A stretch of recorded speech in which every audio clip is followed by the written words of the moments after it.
Totally my fault. Totally my fault. Forgive me, Frederic, for being late. Thank you, Elsie, for calling me. No problem. I think he's got something on the drawing desk there.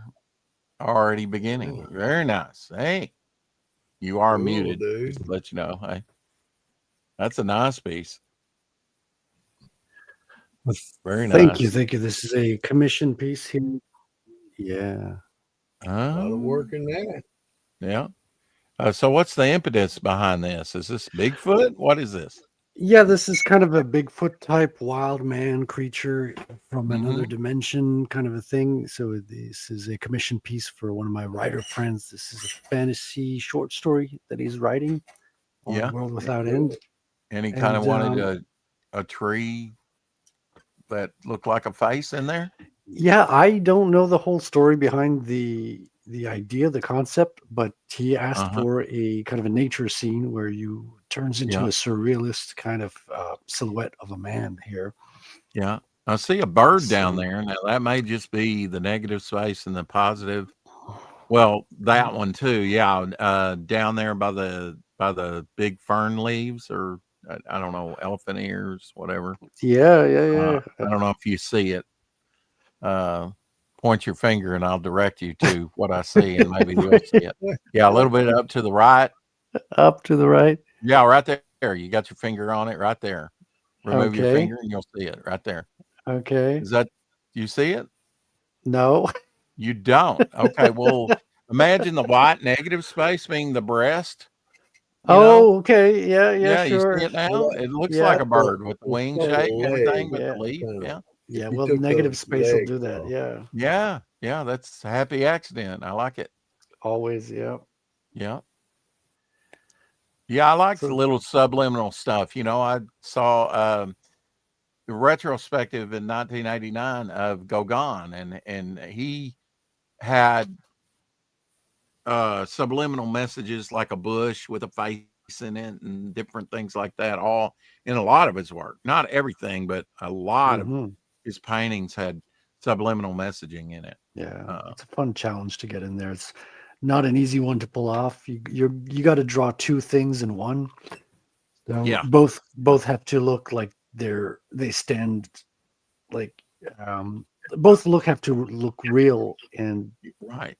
in and of himself and together at the same time. So it's a little bit of a challenge. I know in college I tried to do no negative space. I was trying to, the outside line of an object would have to suggest another outside object. Yeah. MC Uh, Escher did a lot of that. Like the negative space for one image would be the outline for another image. uh-huh. Yeah, yeah, very familiar with that. MC Escher was also a fanatic of mathematics, and he painted a lot of fantastical worlds where there's no up and down. It kind of reminds me of the Labyrinth. One Hmm. of the scenes in the film The Labyrinth with David Bowie, you see the character appearing from the ceiling, but for him it's the floor. You go in one door, there's like stairs leading you in absolutely ludicrous directions. no kidding. It's a fun exploration of space and perception. What are you working on tonight, Elsie? If you don't know, this is Walter Danley. Elsie, my friend that I've known for Yeah, 40 years. I've seen you around. How are you doing? Mhm. I'm pretty good. Working on There you a go, pumpkin Line of symbol. Judah. Very nice. Yeah, I've got a few others I'm playing with, but just Very pecking cool. away. I think I'm going to work, do a larger piece because I haven't done a full body reveal of Thorn, my character Thorn. Uh, All right. so his whole body is like his vertebrae, and his legs are fused together into a more snake-like. And I first kind of sketched him Hello. out, and then that was the little detail there for the sketch card. Every backer gets a sketch card with their charter member card. That's the first Nice. charter member premium. And I left my coffee in there. I am so unprepared tonight, but Well, Frederic, how long have you been working on that piece, brother? Um, I mean, the drawing, it started a month ago or something, and I kind of been putting it aside. And now my client's like, okay, I need to get it out. The story's ready. So I'm like, okay, Yeah. let me push it out. So I think the past 3 days I've been inking on it. Not the whole day, obviously, just Right. once in a little bit, hour here, hour there. It took you a little while, several hours, 20. I bet altogether at least 24 hours straight work on that. Oh, If you were probably. Yeah, if I you tend it's difficult to time these things because it's like oh yeah. if Somebody you said, try well, to how much time it, it's like you're splitting your attention. You're not focused on the drawing, you're focused on the clock. And it's just for me, it's always kind of ruin the magic that's if great. I Yeah, try to it does. time it. Then somebody asks you, okay, well, how much time have you got into this? They want to pay you by the hour. Yeah, You it's know, just what? You know? Okay. yeah, if you count by the hour, you're going below minimum wage. It's ridiculous. Oh yeah. There's it's almost to the point, especially in the paintings I'm doing here recently. I wouldn't even. There's no way I'd take money for them. I'd maybe a donation for more canvases. I don't put a price on these. I know if I was having to make a living, I would. I'd be, working Yeah, on something. yeah. I mean, you got to start somewhere, and you're also building a reputation, and I've you been an keep artist all my life, Frederick. you got to keep the practice going as well, so My you're Oh always yeah, doing that's stuff. how you get better. Yeah. Exactly. And when the lineup gets, when you start having a lineup, then you can charge a little bit more to thin out the lineup, and you could focus on that. But I'm not quite there yet. That's a nice drawing. You keep that up, you'll get there. Yeah, I That's kind mean, of like an illustration for somebody. I've had a person want me to. I've illustrated their poems for like books for the state. Their state's having some type of mental illness, and she I writes a still poem didn't get my about it. coffee. Oh Jeez. my! what are you doing, Rex? I don't I'm think you not need really it. sure, Frederick. I'm not really sure, Uh He stepped in the other room and he forgot why he went there. He's like, "What am I doing here?" yeah, well, I Talking wanted our to language. properly start the movie so and end the movie so that I could pick up where I left off. It's like the knockoff movies, they had the Meg movie, and I think they even had a sequel to that one. This is like Asylum's Megalodon Rising, and that was what I was watching and why I was late. No excuses, just wasn't watching the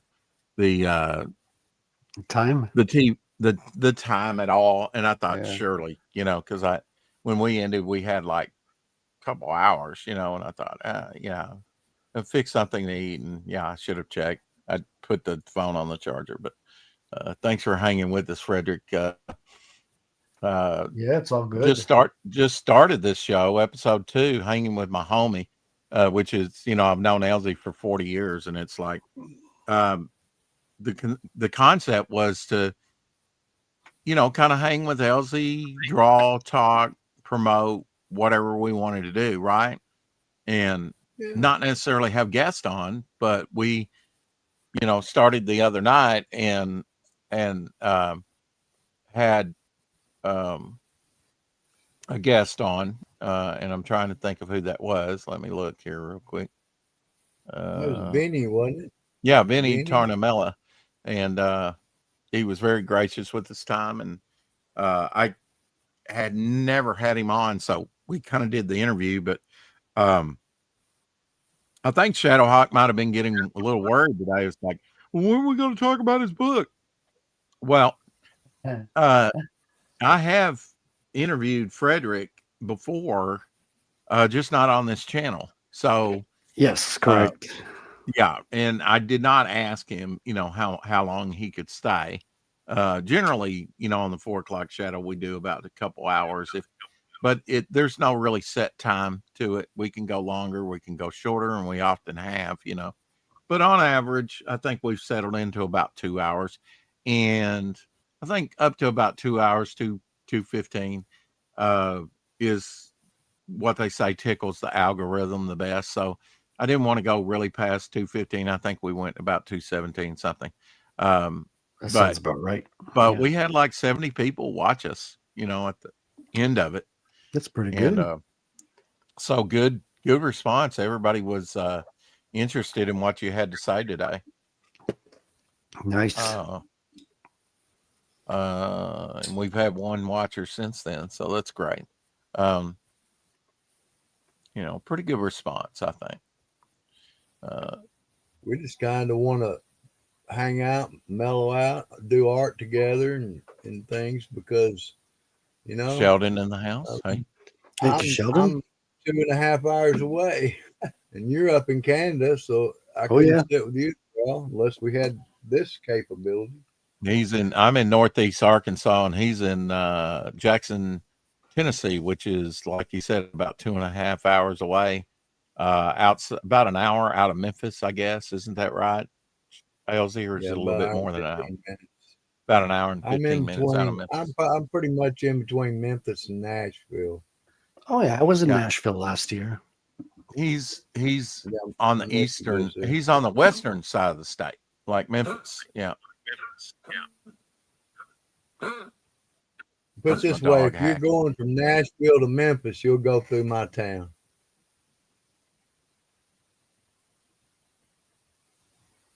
Yeah, Nashville's a beautiful city. Yeah, my nephew lives up there. Depends on where you live too. Just about in any city, there's nice places, and if you look hard enough, there'll be some bad ones too. Sure, yeah. I mean, it's hard to get some parking in that city, I'll tell you. But you ain't kidding, man. My nephew lives up there. But a lot of music, a lot of clubs, and you got live bands in every single club. That's true.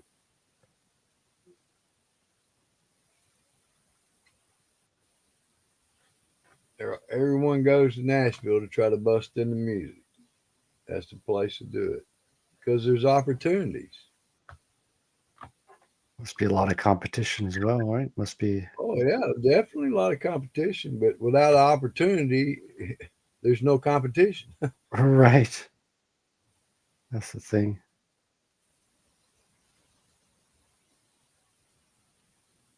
It's like same thing with Twitter. I mean, there's lots of opportunity on Twitter and YouTube, but you got tons of competition as well, and you got to make yourself. You got to stand out. You got to stand out. Yeah, I think being consistent and longevity will help as well. Hey, Edwin. Edwin Acevedo in the house. He will be joining Okay, us well, on the 24th of this month. And I don't think I announced it today. On the 12th, we'll have Dr. Mask Retro Elixir on, launching his new Edgar Allan Poe, sprinkled in scarlet, or something like that. Um,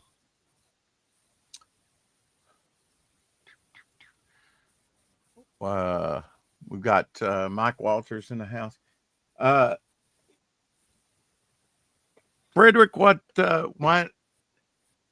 uh was it just the crowdfunding? How did you hear about crowdfunding and get started in that, and go from like world building to actually doing your book?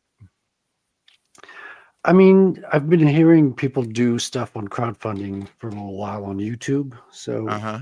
seeing the comic book space on Twitter and stuff, and the whole Comicscape space too. Like I really enjoyed watching a lot of shows on there, and I got on the Comicscape Commandos. And Mm-hmm. I started with making, and I was hanging out with a lot of writers who have their novels and things like that. So before hanging out with comic book creators, I was kind of hanging out with novelists as well. Uh-huh. So kind of built my story that way. Then saw how a lot of other people were doing their crowdfunding. it's a little bit intimidating at first. You don't know, okay, how to start. What are you going to start with? You're also putting yourself out there, like a lot of things running through your head. Like, okay, what if this Sure. fails? What if no one shows up? Hmm. And so I started building my own channel, having a presence on the internet, and that slowly built up over time as well. Had Right. an opportunity to invite somebody on as a guest for the first time and did that. That went well, and then figured, oh, well, let's have another guest on and another guest, and eventually Hmm. became a partially, at least, an interview show. And then you sort of kind of build your network nice and slow, and you see how other people are doing their thing, and I got some support from other people like Patrick Quinlan on his Commando show. I was a co-host on there. It's Hmm. been about a year now, and Katie did as well. Was very gracious in having me on her Good Mornings Comicsgate show, even before I launched. So I kind of had faith that people would be there to promote me at the very least, and give me a spotlight or a soapbox to stand on. And Yeah. that's kind of how I made the leap. I figured, okay, I got a good story to tell. I really love making comics. This is something that's, you know, it's a passion, right? It's not just, you don't do Right. this necessarily as a financial opportunity. It's not Nobody necessarily a does it to sound get rich. investment of your, it's Yeah. not a get Artist, rich quick an scheme. artist. You see It, what you're doing right there, brother? That's you got a whole different concept than a lot of other people. That when you sit down and illustrate somebody's work, or they explain it to you, and you do something like that. I mean, it's beyond the bucks, even though that's part of it, and you got to have it to live. And it'd be great to be multi-rich, but and maybe we'll get there. yeah, I mean, Um, you build it nice and What slow. Pink Floyd said is, if we there could be a million if we pull together as a team. Hey, you never was know. that is there a special time? Are you still doing the interviews? Is there a special time and date that you do Yeah, those? yeah. So I do those at Tuesdays at 8 Eastern. So that would be Okay. 7 Central. And I call it Proof of Comics. And this week we had Sean Chen, an Marvel comic artist, come on. And he Oh talked yeah, about his project Evermind. And I backed that. I'm looking forward to seeing his comic. He's got a very tight uh, art style, and he's a beginner artist, writer. So this is his first time writing a series, and so we had a bit of a chat on how he learned to write, how he got his, how he his first attempt at writing went, and a comic book, which is fascinating because I'm exactly at the same place, kind of. I mean, I'm not a former Marvel artist or anything like that, but I'm also an artist who's learning to write, basically. So I found that very Sheldon interesting. has a question. What's CG Commandos? So Comics Gate Commandos, it's a show with Patrick Quinlan at the helm, and it's a show that takes place. It's on Saturdays at the PQ Vox channel on YouTube, and we interview mostly people in the Comics Gate community. So we had Dale Keown not too long ago uh, with his launch of the Pit uh, trade paperback.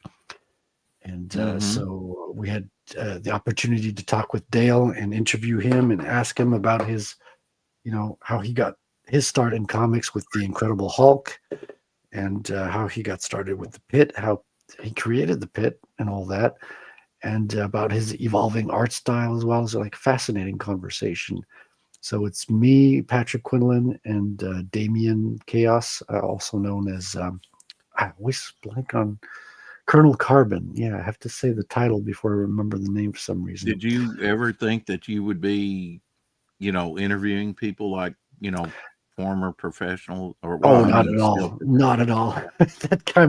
that came as a total out of the blue because I was just like a fan of their show, and Right. I was just in the chat all the time, and I made stupid jokes, and I really enjoyed the kind of tone of the show and the humor. So I was just playing along with the chat and making puns and jokes and trying to make people laugh who were on the show. And one day, Patrick invited me to come on the show. He says, "Well, okay, we're gonna, promote you, and you could be on the show." And I was kind of dumbfounded because I didn't know that was even a thing. I hadn't even the ambition. I didn't know there was a possibility of becoming a guest a host at some point. So I was just wow. And Patrick does all the organizing. He does the legwork for the interviews, having people on and talking to all He these. does a lot of conventions. Do you do the convention route? I know it's a little different for you since you're up there in Canada. No, not really. I mean, I've been doing a lot of Bitcoin conferences lately. At least last year. Last year, I kind of did 3. So mostly in the Bitcoin space. I did comic book conventions a long time ago. Right. They're not really good in my city. In my city, it's mostly book conventions, and they have a little bit of comics, and the comics don't really sell. So I'd have to go to Montreal. Montreal has more. That's a 3-hour ride. Which is totally doable. It's not out of the realm of possibility. But I had been out of the comic books space for so long that I haven't done a conference or convention in a long time. So I suspect that's going to be coming back in, especially as I'm promoting my own book. That's going to be something. I think after the pandemic, it's gotten a lot, Yeah. Yeah, I mean, in general, like meeting people is different now. We there had for a while, conventions and going out, it kind of took a hit because of the pandemic. But now that things have gotten a little bit more normalized from day to day, things are a bit more they're normal. going back to droves, Yeah.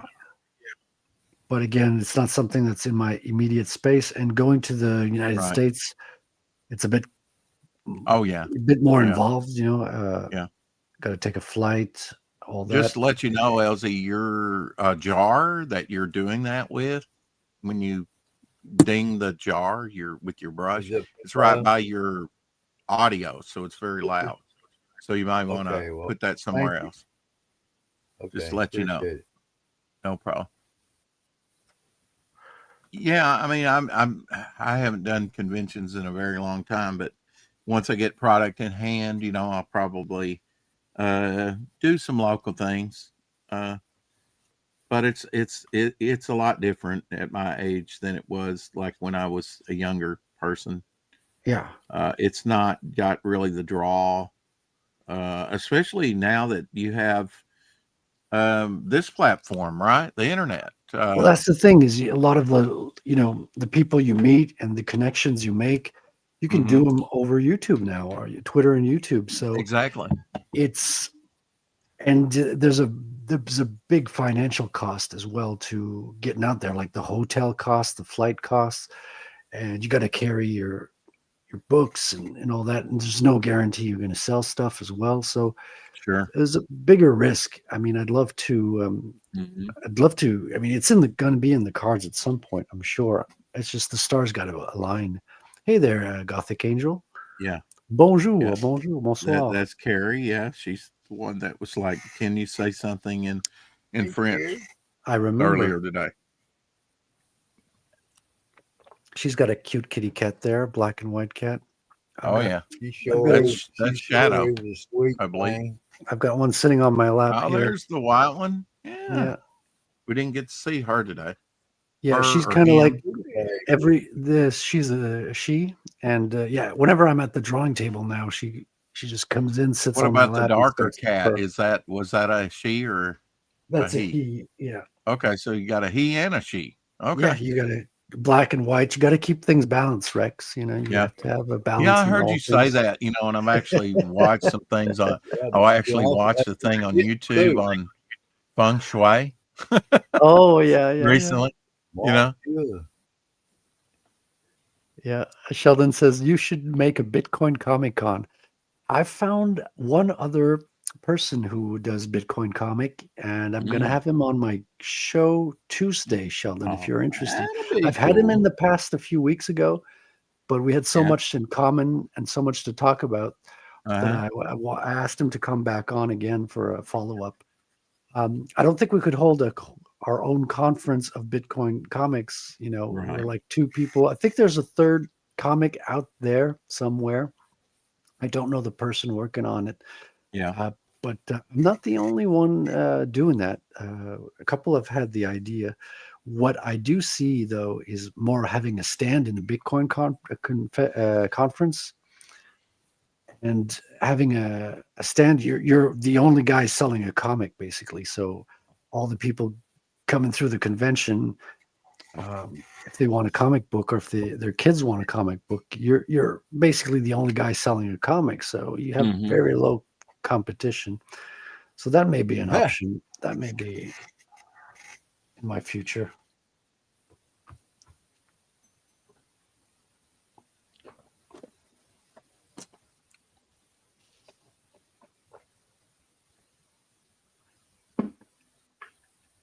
Went You down know, I smooth. I have discovered the inking.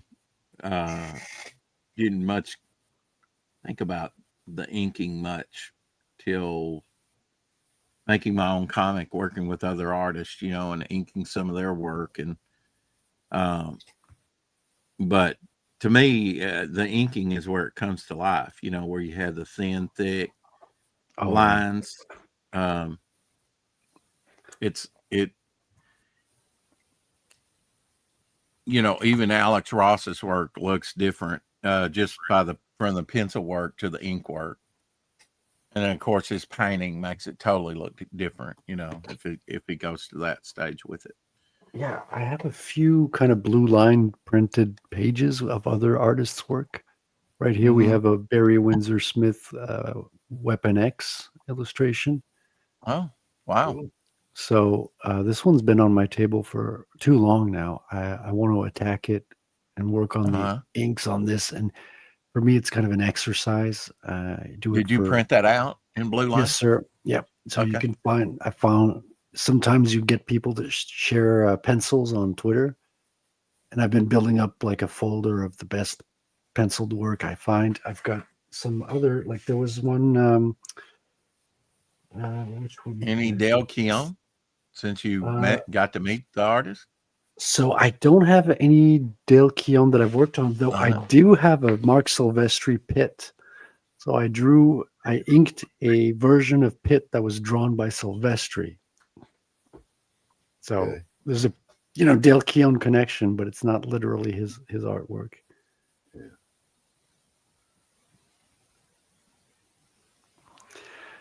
Yeah, Sheldon says Bitcoin Comic Convention would be like the old days of Comic Cons. Well, we'd be two or three people, and I think his name is Eric. He's in Nashville, and he runs uh, what do you call it? Like a sign, a digital advertising sign. And Mm-hmm. he was kind enough to put my comic book there on the big screen in Nashville downtown. So I had Rattel like Cool, pushed man. on a big sign in Nashville, which was yeah quite an amazing sight. Like a billboard? Yeah, an electronic billboard. Yeah. Yeah. Okay. We got one of them Uh, down the road. Carrie says, I have two black cats, Frederic, one adult, one kitten, called Shadow and Binks. And yes, we do like your new icon, Carrie. Her other uh, uh, icon that she had up was Figaro, Oh, sorry to hear who that. passed away Halloween a few years back. So, Yeah. in memory of her. So now, hopefully, we move beyond that and have another loving cat right there with Carrie. Very cool. There you go. Um,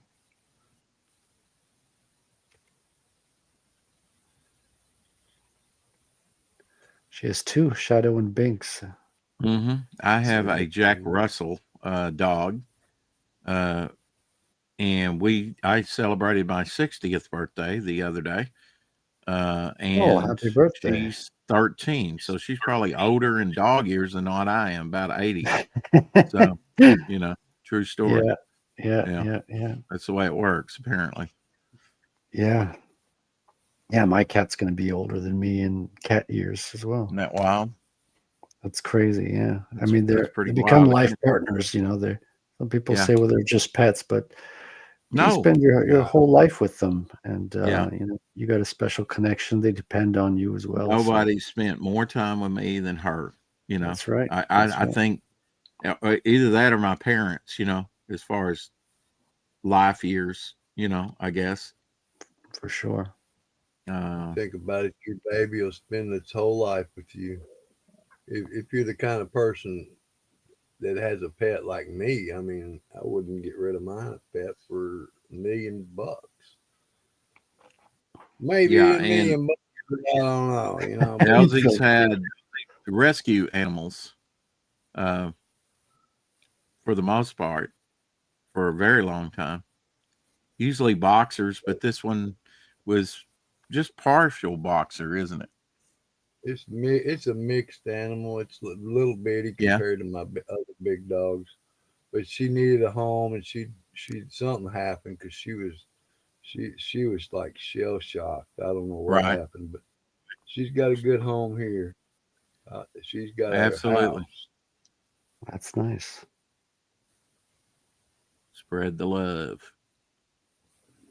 Thank God puts them in our path for a Well, reason. I know my pet is, I view her more as a pet, as a family member, like you said, Frederic. I think you said that. And um, Yeah, they are.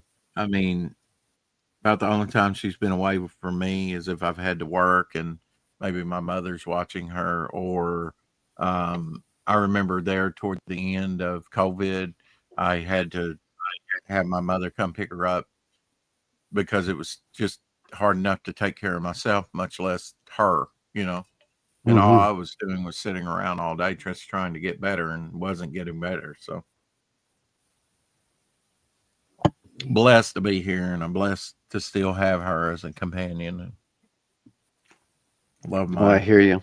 I hear love you, my man. dog, but she's much more to me than just a pet. Yeah. Put it this way, she's not a piece of property like the government says. Yeah, no, that's crazy. Does the government say that? I don't even pay attention to the Yeah, government they're a anymore piece of Yeah. myself. property. Bridget says, "Well, you should. They're doing Well, some heinous as things." I was gonna say, you shouldn't pay attention, but until they Yeah, become a threat, right? Like right.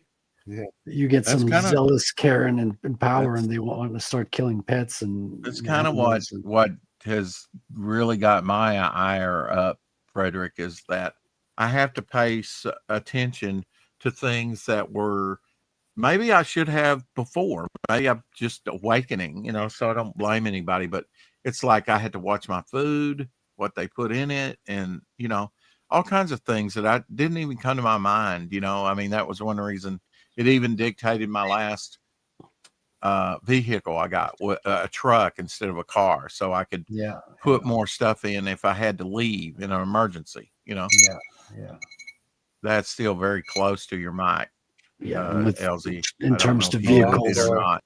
I'll move it. I'll definitely move it. Okay. My dog is going to be 15 in a few days, says Sheldon. Not sure what that is in dog years, but she's uh, probably It's a older than lot. me. Yeah.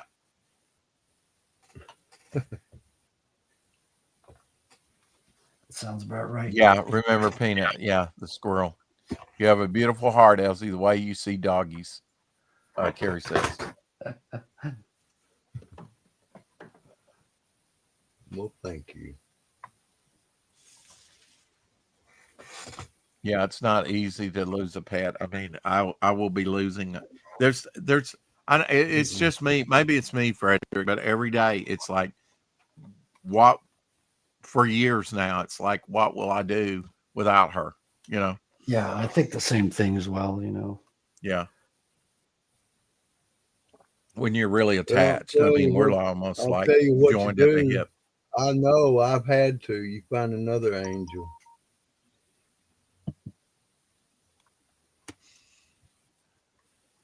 I'm a big proponent of that too. You get back up on that horse and ride it. Actually, she was a gift to me. Um,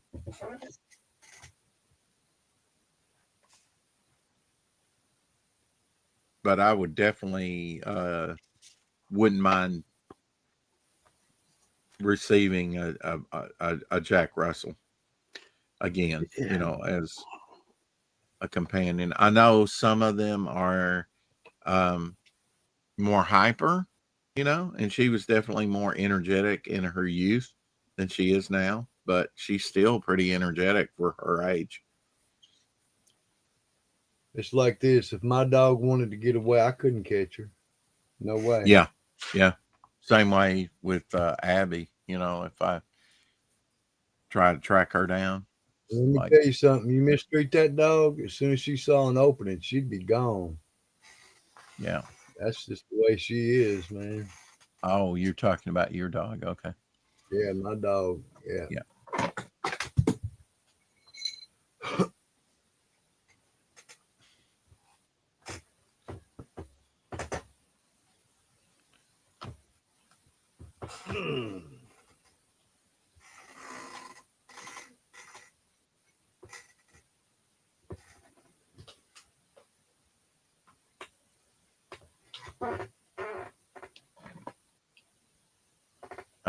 If you don't know, Frederic has a comic book called Retail on Fun My Comic.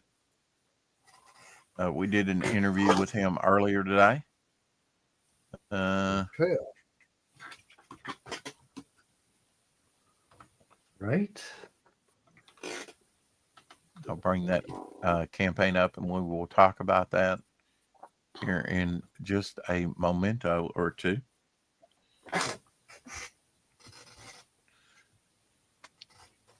What are the future plans for Retail? And I mean, as far as this campaign is concerned, are you going to leave it up after it ends 29 days from now, No, or I think I'm going to close it in a month, okay, okay, just to have kind of like more peace of mind and well, yeah, to have kind of a incentive for people to get it at the closeout before back the it while I closeout. can.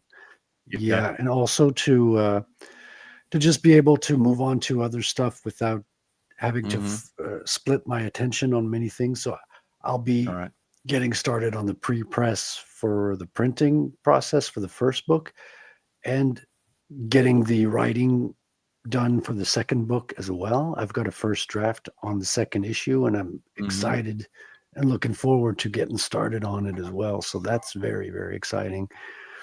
And, I really want to outdo myself with the second issue already. So yeah, like a kid, want to, when you get started on the first page of a comic, it's super exciting. It was that way back with the first issue. I Mm-hmm. had been revising the draft for so long. At some point, I realized, this draft is never going to be perfect. All At right, some point, I got to get started. And mm-hmm. I had an overwhelming sense of urgency. And I figured I got to start page one now. I got to get the work on it done Yeah, and have it be a thing. You can't wait for everything to be perfect. At some point, you got to start putting in the work. And absolutely, yeah, and now that one's done. And behind me, in the sense of the drawing and the inking, I still have my colorist working on it, which is fantastic. Seeing those pages come in, but I miss drawing pages. I miss the challenge, and I miss seeing the progress every day of getting one page done, moving on to the next, and seeing the story develop. yeah. That's a very exciting part of making comics. It's a very exciting part of being an artist. Just seeing your whatever work you're doing, seeing it come to a completion, man. Yeah. It's awesome. And comics takes a lot of time and effort. It's not an easy ride. uh, Oh, a well, very daunting task, really. I mean, I've it been is. Very Yeah. I've been creating I built characters I since the helped a guy 19. build this. Yeah. Go ahead. That's fine. I didn't know uh, you were going to explain something. Go ahead. Um, I've been creating characters since the 1970s, but that's world building, right? And Mhm. it wasn't till crowdfunding till really could see a viable distribution, you know, to Yeah. actually do more than just world build Yeah. and create characters, and say, I hope one day to get this out there to the public. Because there comes a time when you do have to say, okay, this is it. I'm going to do it. Yeah. But it is a very daunting task. Yeah, because I mean, it took me a year to draw. I thought it was going to take me 3 months. Mm-hmm. It's- Mm-hmm. and that's why I waited to I waited for the art to be done before I did the crowdfunding. Again, not to split my attention in two, right? It might be different for the second issue. I might do the crowdfunding a little sooner for the second one now that I know more what to expect. Mm-hmm. But first of all, I wanted to make sure I was going to commit all the way to the end, right? Because Right. I've done stuff in the past that hasn't worked out, and so I didn't want to make any promises that I would where I would let people down. Sure. It's not something I want to do. So having done all the art, all the lettering, all the dialogue is already done over the black and white, and I'm just waiting for the colors to come in. So my part, at least the artistic part, is done. Right now, it's pre-press work, just putting it all together, and so there's less of a burden on it. And I know it's going to be out now because the sunken cost is so much that nothing can stop me from putting it out there now. Yeah. And it's a wonderful feeling. And yeah, then it's going to be second one, third one, all the way to plan four issues I, for this one. I think that's a good plan to like do a mini series, like you say, 4 issues.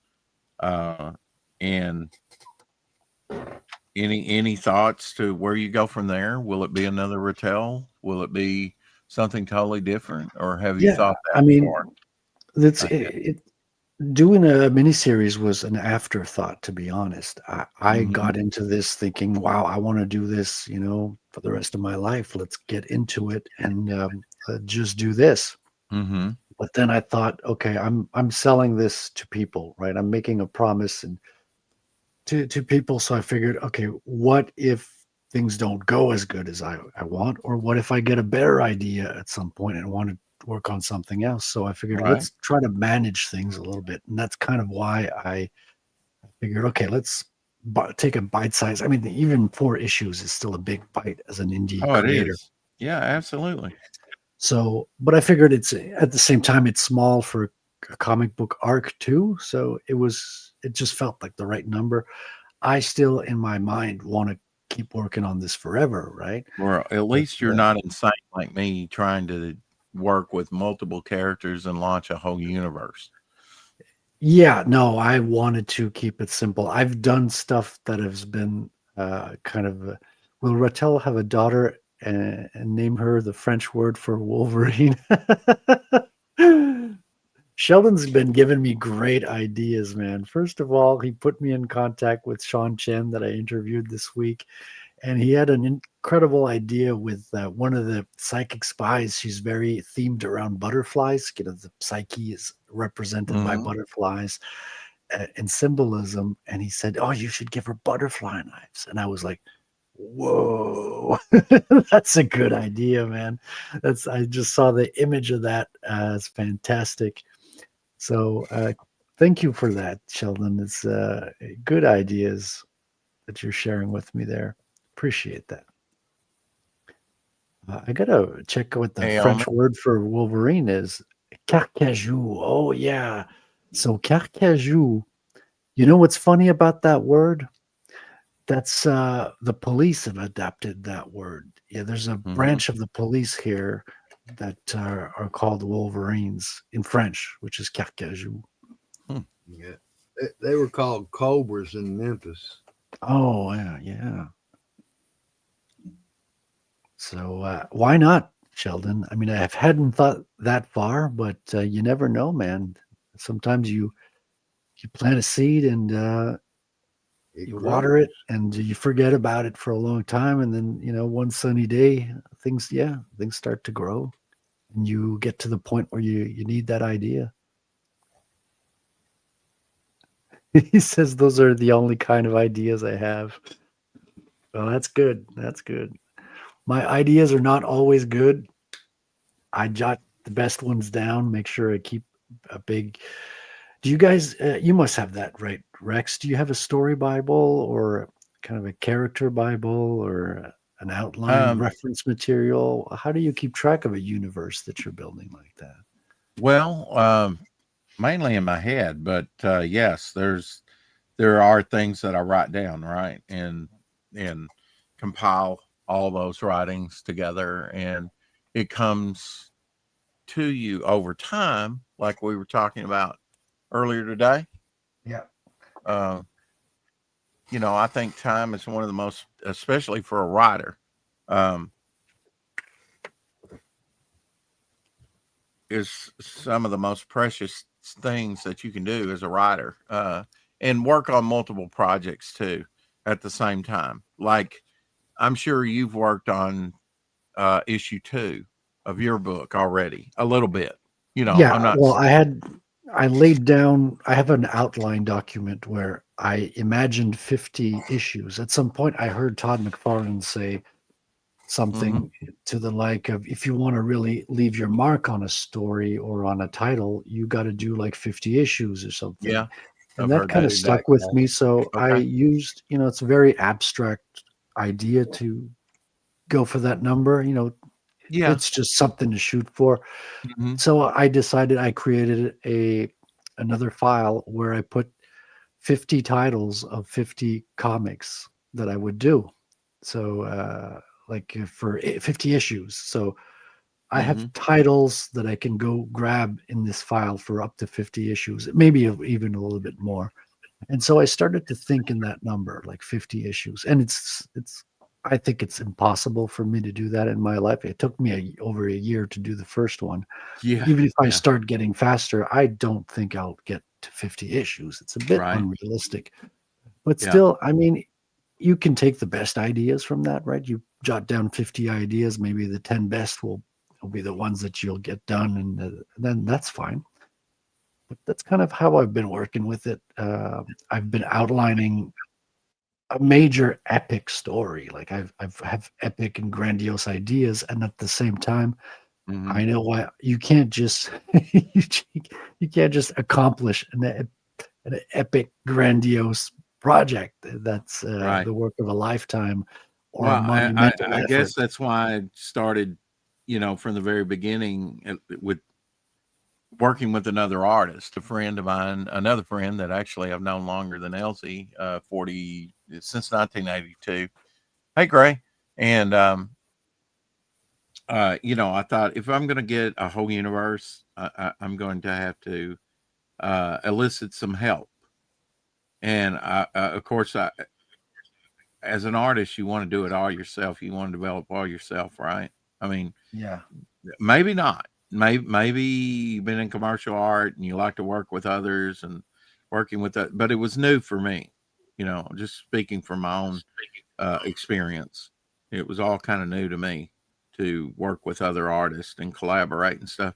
But for the most part, it's been wild. It's been a very eye opening to me and very rewarding uh, to and some of the most rewarding moments have been to work with others, and of course in this scene on the internet to get to know others, right?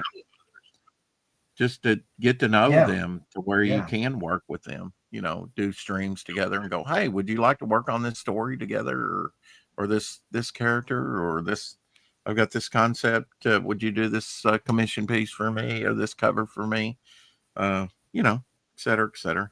Yeah, that's been fantastic, man. Just to like meet Yeah, I all knew. these I artists. mean, in the 4 years that I've been been on the internet interacting, um, I've met so many great creators, that at a drop of a hat, if I said I need this done, they would take the time to help me out with it. That's Uh, fantastic. I know on mine's a little bit more demanding because it's more than just one character. Yeah, But yeah. I can't back everyone's book. So if I don't back your book, don't be offended. It may be No, that I not at want to all. back it, Not at all. but Yeah. but one way I give back to the community is I've employed about 25 people on my campaign, to get my dream out there. And as more money and funding come in, we'll put out more comics and we'll also back more comics. That's the way it has to work, but the money has to come first. And that's Yeah. kind of why I'm going after the John Buscema stuff instead of another Devil Flyer project right off the bat. Right. Going after the money and with the book that I think will have wide appeal. And plus, we're just sitting on this artwork. Let's share it with the world.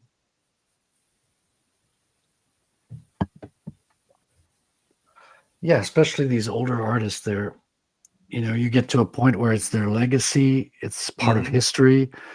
It becomes a bigger thing than just ourselves, I would imagine.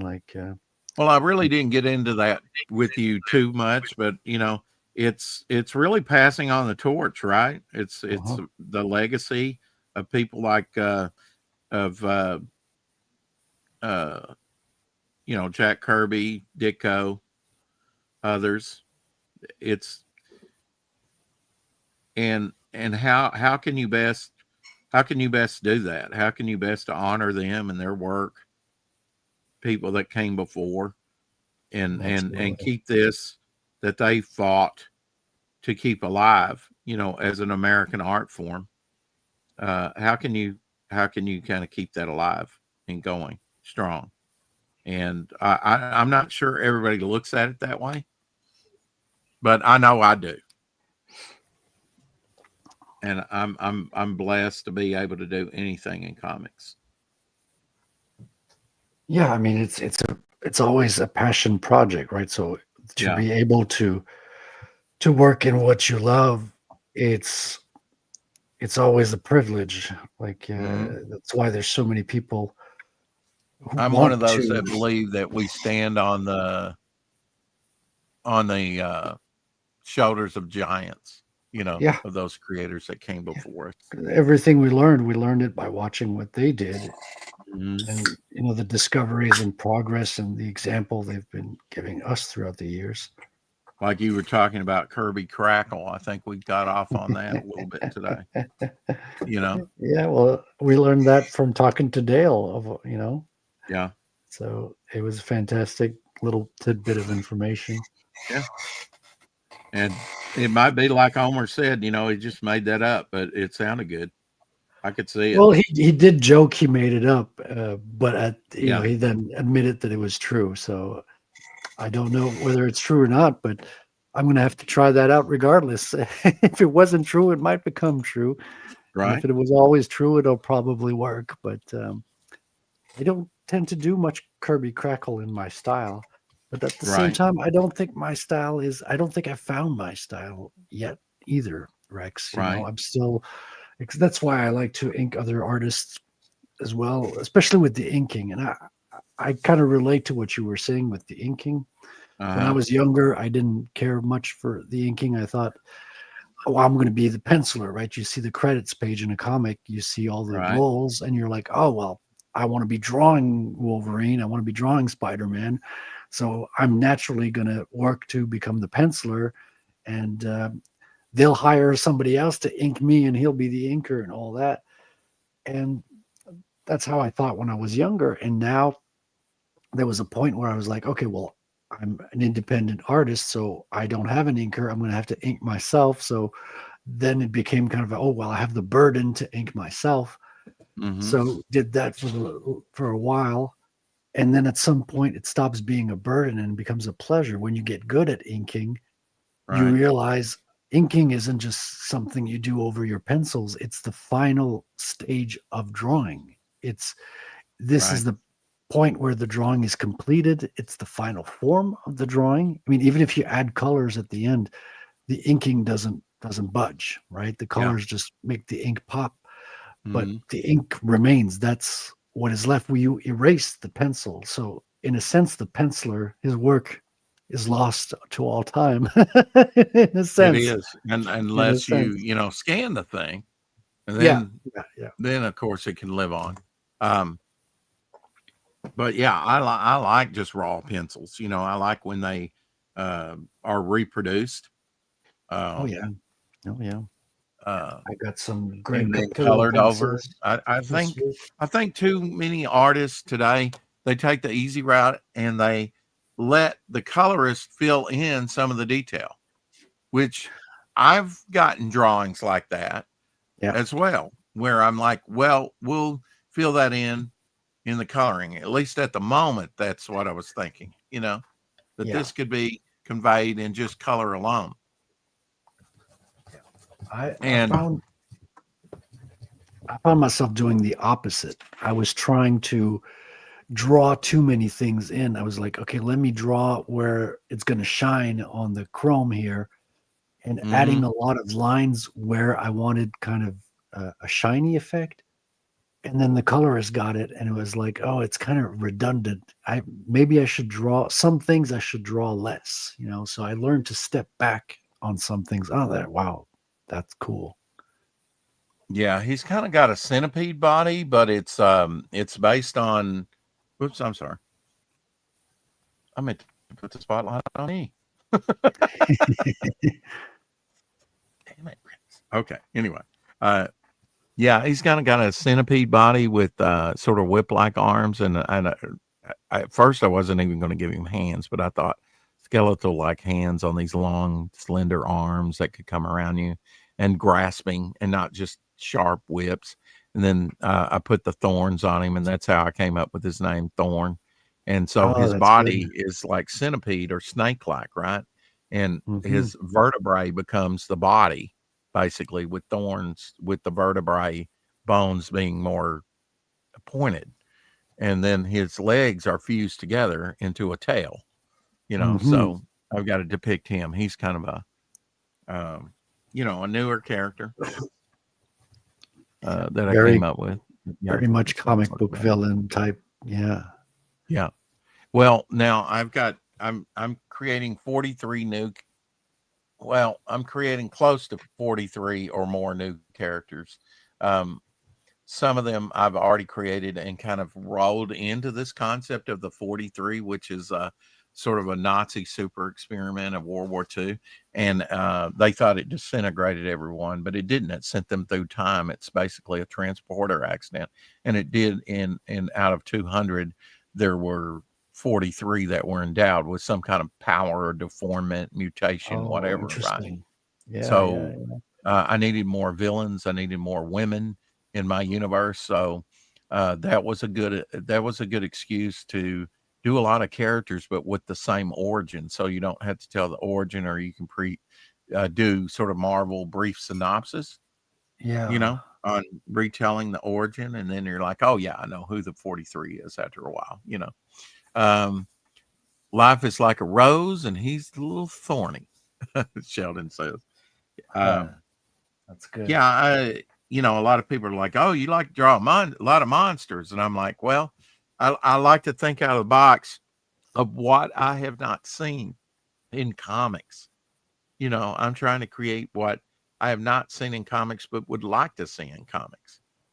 You know, I which hear is you, man. Yeah. there's all kinds of designs, and inevitably you're going to go, "Oh, that character looks like Colossus. That character looks like Nightcrawler. That character looks like Iron Man." You're going to get stuff like that. That looks like a Batman type character. You Well, know. you can never get away from that. I was when I Yeah. was a young kid, especially, ambitious, learning to draw. I Hmm. was always fearful because you hear, you got to be original, you got to be original. And then you start obsessing about this. Okay. And then you Right. have people point out, oh, this looks like this looks like that. And you're like, oh no, I have to scrap this idea. It's not original. It's not original. It's not. Yeah. And then you realize at some point, well, there's nothing that's intrinsically 100% comes out of nowhere. It's Oh, always an absolutely. amalgam of different Yeah, ideas you that come you from you different don't get that places. creativity out of a vacuum. And That's for sure. I was not thinking to do an original idea with my character when I created. Like I was not obsessed with the idea of originality. I was Uh-huh. just okay. Well, let me draw something that I like drawing, and because the mask is kind of like a little bit of a Deadpool mask, except he's got a stripe instead of two large eyes. So I was just getting from my favorite characters and taking and the suit evolved over a year and then it Mhm. became its own thing. And now I have people telling me, oh, well, I think you have an original concept. It's nice to see what you're working on. You have something that's unique and original. I'm like, oh, well, that's it's nice of you to say that because I wasn't obsessing about that in the beginning. Mhm. I just gave it a place to grow and just with the things that I really did enjoy and then refined it, reworked it until it became its own thing and stood it on its own 2 feet in Yeah. a way. And so Your how long your have art you been good. working with this character? A couple years? Longer? Yeah, so it's gonna be 3 years in 1 month. I have my original drawing here on the board on the wall, That's and awesome. it was December 13, 22 is when I did the first drawing, and that's when I kind of like, okay, I want to make a comic. I got to draw a character, and it Mhm. doesn't really look like him. Like it looks much more like Iron Man, but Yeah. uh, and like a Super Saiyan kind of character. So it's very different in a lot of ways, but at the same time, it's him because he doesn't even have a mask. He has a motorcycle helmet in the first version, Right? but he still has the stripe. He still has the vertical stripe because that comes from the not the Wolverine, but the honey badger. Like honey badger has Mhm. kind of like a skunk. He has a white stripe on his back. So that was always there Right. because of the name and the theme. And he has his quad board. So he's standing on his quad board there in the drawing. And that was the first. So I dated it and everything to make sure, okay, this is the start of something. I know that this is going to become something. And that's my first instance of it. So it's going to be, Mhm. wow, 3 years. That's kind of What were you shocking to think. what were you gonna say, LZ? I'm sorry. But was I gonna say something? Yeah, a while I was ago and drawing kinda got cut off. a while Uh, ago. Oh, that I was just going to tell him, yeah. I mean, he was talking about. I think I was thinking about how long he said he's been working on that drawing that he's working on right now. And yeah, uh-huh. you don't work on it constantly all day long. But I was wanting to tell him, yeah, I did a 16-foot by 16-foot stained glass window.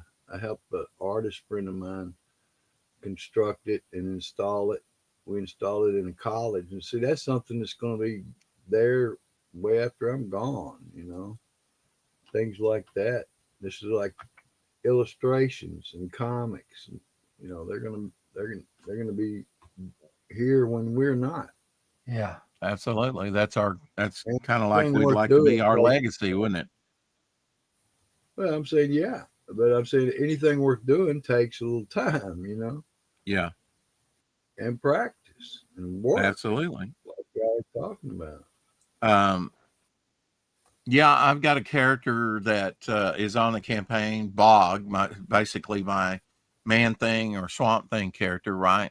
And, I've been drawing him 10 years now. I created him after the death of my father, like, February 1st, the very, 1st of the month in February, be, 11 years for the character, but we've got like a special 10 years that we're celebrating within the book, of 10 years of drawing Bog, sort of. And I've got characters older than that, I created Sea Demons or my Aquaman back in 1993. So, and some characters go back to the 70s from when I was a child. Um, so, uh, Oh yeah. just Yeah. trying to integrate any of these viable characters into my universe, just as quickly as I can.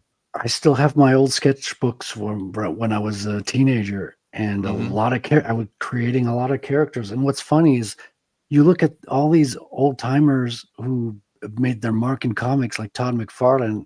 His Hmm. Spawn was something he did before he got into comics, right? Yeah. A Yeah. lot of these people, it's their childhood characters. So I'm keeping all these old books and I'm going to go through them. And there's at least a handful of characters I can bring into the story. There's a few of them that I can keep Yeah, or because I improve mean, on. back then it was they. Let's face it, they were derivative, right?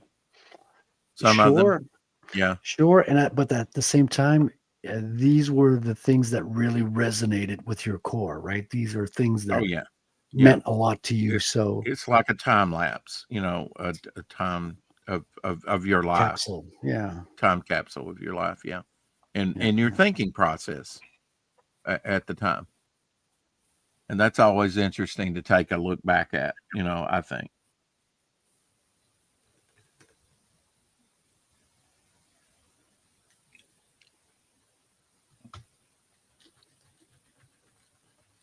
Forgive me if I'm a little quiet. I'm just trying to concentrate a little bit on getting this character right. Oh, It's good man. only the second time I've drawn him.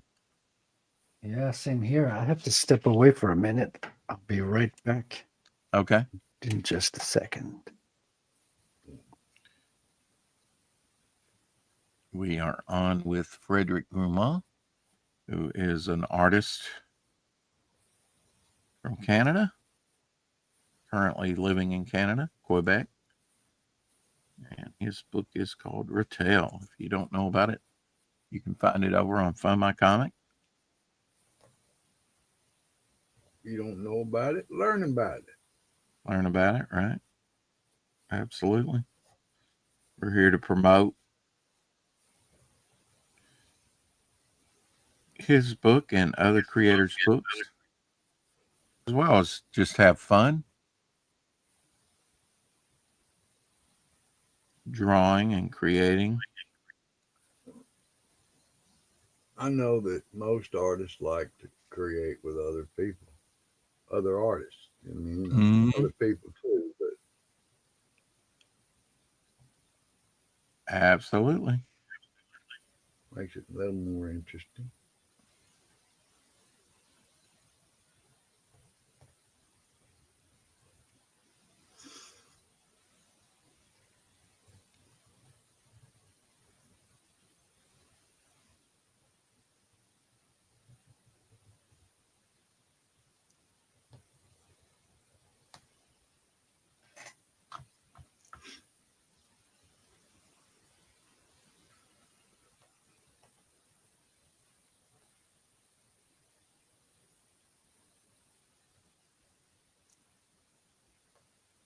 Yeah, I wanted to make some of these 43 so grotesque, they're hard to look at. Um,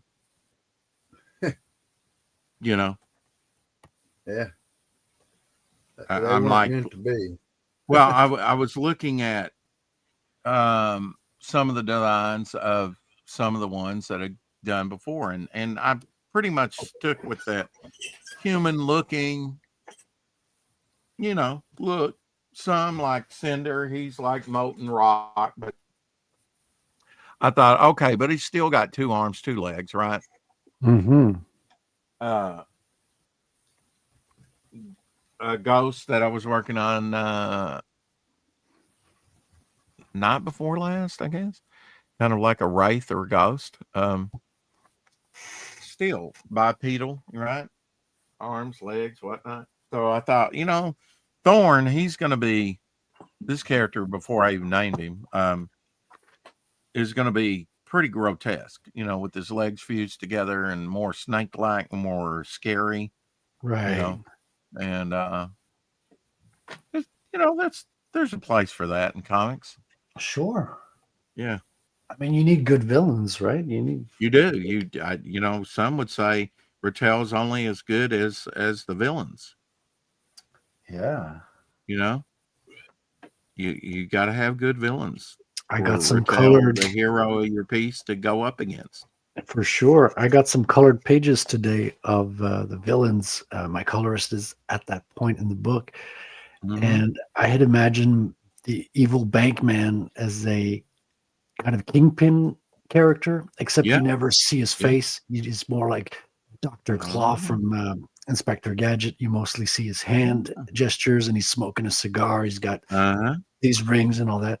And I hadn't thought through the colors, or I mean, I did actually, but I kind of was like resting as a crutch on the Kingpin character and had him in a white suit in my imagination. My Uh-huh. colorist hands me the pages, and he's in a all green suit, and I'm like, that makes a lot of sense, right? He's about money. He's Money. bank man. Yeah. He's Yeah. all green. Yeah. And I was like, wow, you're smarter than I am. You put the thought in the colors that I didn't. Mm-hmm. Mm-hmm. I didn't go to that point, right? Because I'm not as much a colorist. Much more in the form, in the concept, and I'm Color learning to be a create writer. emotion. Say again, Color will create emotion. for real. So I saw that. I was like, wow, I did not see that at all, but I love it. And he even added another concept with the Tiger twins that kind of shocked me. He was like, hey, you had remember when I was telling you I used to draw the shine, and I drew like highlights where I didn't really need to for the colorist. Excuse me. I did that on these Tiger twins because they're kind of bald. They got a long ponytail of hair, Mm-hmm. but the rest of their heads are bald. Like it's just the ponytail at the back of the head, kind of like monks in a way. And he said, you put a shine on there, and it just gave me the idea to make them all golden. So I just went for it. And if you don't like it, I can change it. And at first I was like shocked because I'm like, because now they have completely gold skin. I'm like, I didn't think of that at all. And then Yeah. my gears started going, and it's like, well, you got the green of money and the gold of the gold system. I'm like, you, sir, are a genius. You got something really strong. And Mm-hmm. then it gave these characters much more of a supernatural presence. And one of their powers is they're impervious to the psychic powers of the psychic spy character. And it just made sense that the gold covering on their skin was a sort of Faraday cage protecting them from these powers and things like that. Yeah. So just an idea that came simply from the coloring, from the colorist's point of view. And I'm like, wow, this is really adding another dimension to the story. And if it didn't work, I would have told him, yeah, no, it's good attempt, but let's go back to the original plan. But it fits so well with the concept, added another dimension that I'm like, no, I gotta take this in. I gotta bring it to the characters and use that.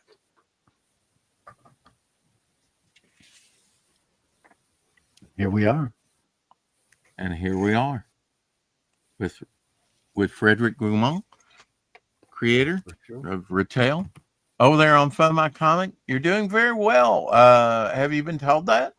I mean, 1,400. Yes. I mean, are you happy with the way the campaign's going? 47 backers. Yeah, and well, I've got more backers on Geyser, so I'm also raising Bitcoin on the other site. Yeah. So I'm at 2,500 when you combine both. Okay. Which is I'm happy. I'm getting my first readers. Everyone, and these comics are not cheap, so people who are backing these are, they're supporting. They're early adopters. They're the first readers. They're putting their trust in me. Producers, becoming producers along with you. Yeah, absolutely. So, Great there would be no project without their support, right? Right. It wouldn't exist. I mean, I could make a comic and just put it online or something like that, but it's not the same. Like comics are something you should hold in your hand, something you can hand to somebody. And I've done web comics in the past, and it's sure it's a way to have something to be read online, but it always left me a little empty. Yeah, I really want to have something that's printed in people's bookshelves. It's not it doesn't disappear when you close your computer. Right. It's something you can pass on to somebody, and you can lend, and you can reread, and it's there It in is meat a space. physical thing, Exactly, right? like that That's drawing. exactly. See, I draw these physical drawings. I didn't put a whole lot of thought. Like, I didn't think, oh well, I want to have an original to sell. I didn't put any thought to it. I was just coming back from when I was drawing when I was a teenager. I was like, of course As I'm going an to get my artist, that's Bristol. what we do. Well, I'm an old guy a little bit. I mean, you two are a little older than me, but old timers.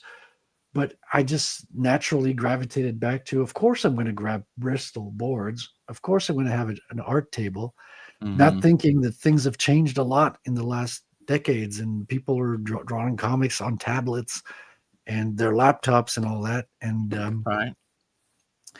I hadn't even considered it, to be quite honest. I had learned to color digitally, so that was very much a part of my experience as well.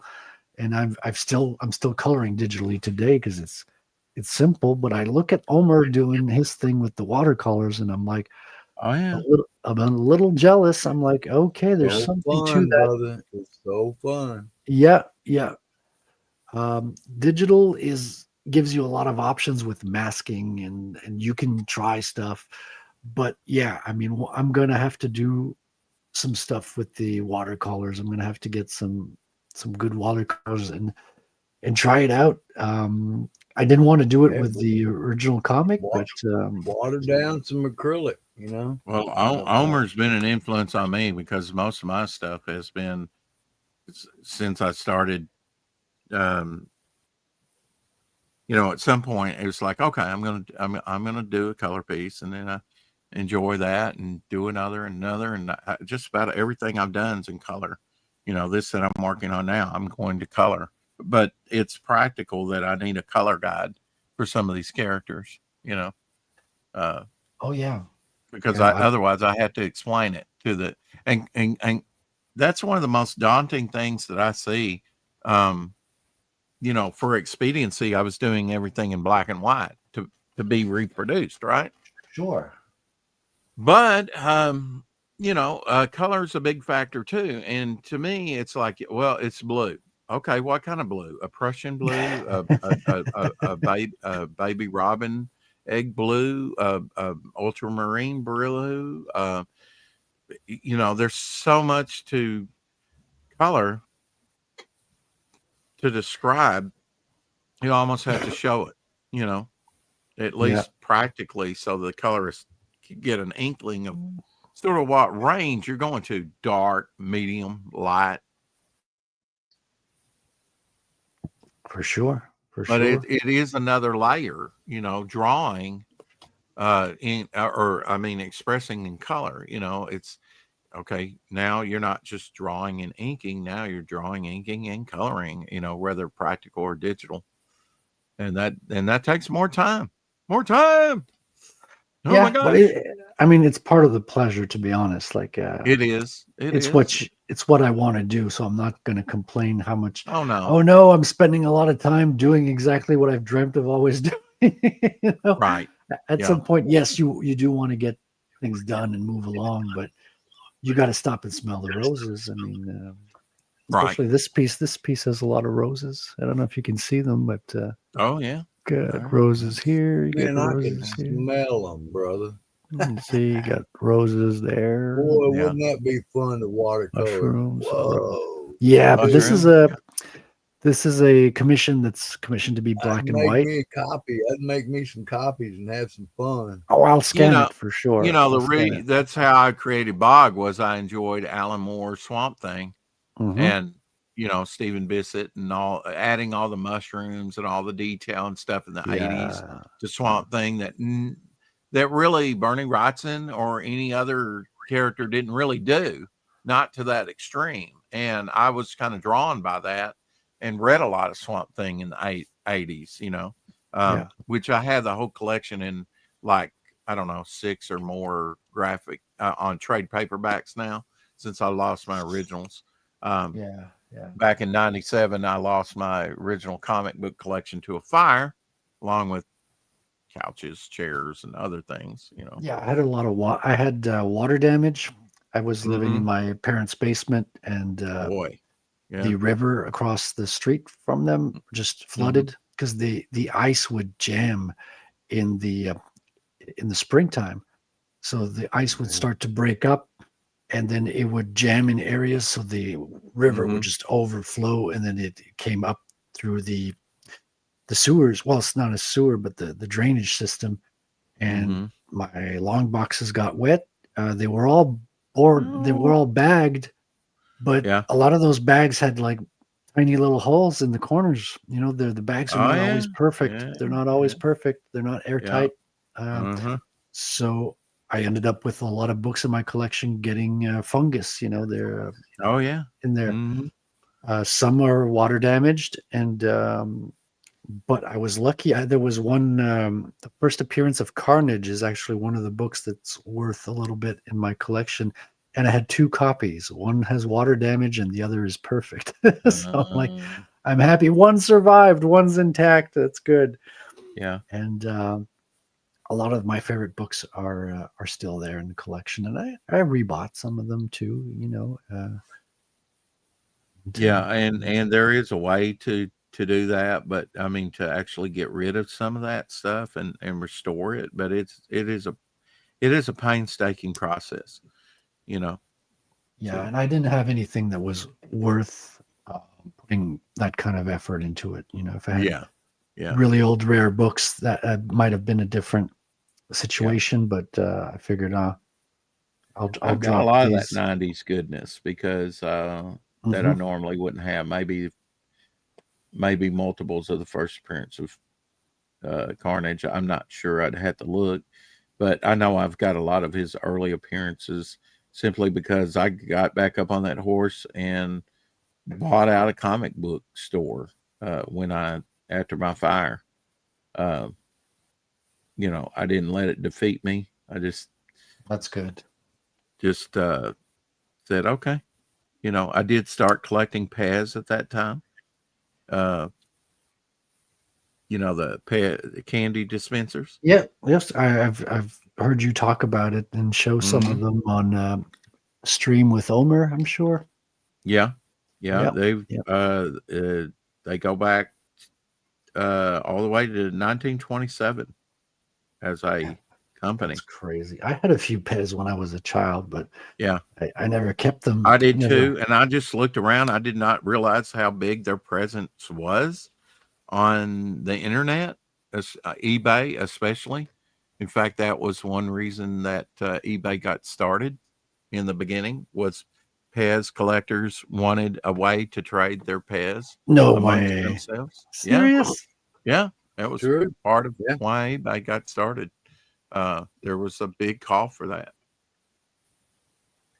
Um, and now here we are. Gosh, Here we are.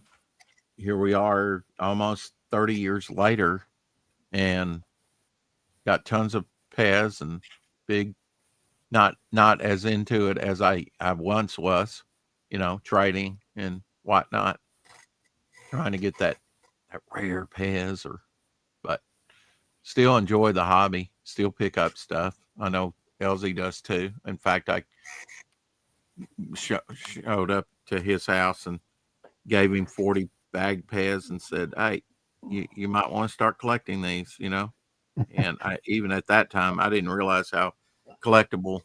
I just said, "What is cheap?"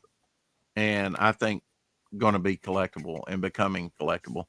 So I started collecting Pez, which was kind of inexpensive at the time, and that was 1997.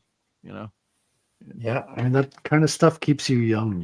It's yeah. I mean, I'm going to die the oldest young person in the world. there you I'm go. not going to let Look age what get I to me. found, Rick. Look what I found. Oh wow, that's cool, man. When Oh did that wow! come out? Oh, that's Came awesome. out in 2025. It's brand new. It's brand new. Oh wow, I'm gonna have to find one of those. That is awesome. The car that Yeah. Superman has above his head in Action Comics #1. I got That you is one. neat. I got you Oh, one. Look thank at you, him. sir. He thought Thank of you, you and sir. Only had everything. two. Yeah, There they were only only had two. two. Yeah, that's awesome. I Oh, will that's a real treasure friend that. right there. That's a good one, Yeah. Elsie. He's See you, Gray. Good night to you, sir. That's cool. I'll have to watch for those at the wasn't that store. great? Wasn't that Did Yeah, you get that fantastic? at they're the one. Yeah, they're $6.95 at Walmart. Did you get it at Walmart? Okay. Yeah.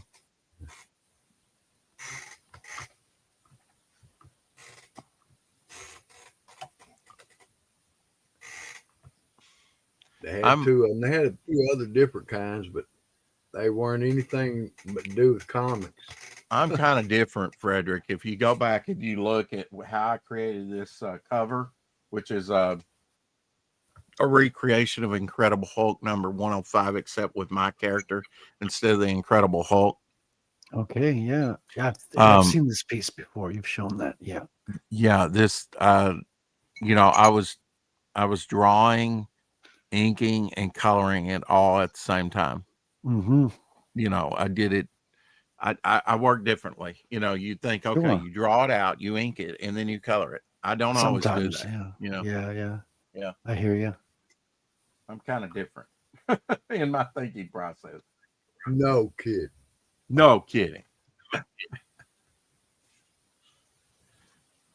That car is the money car. It's green.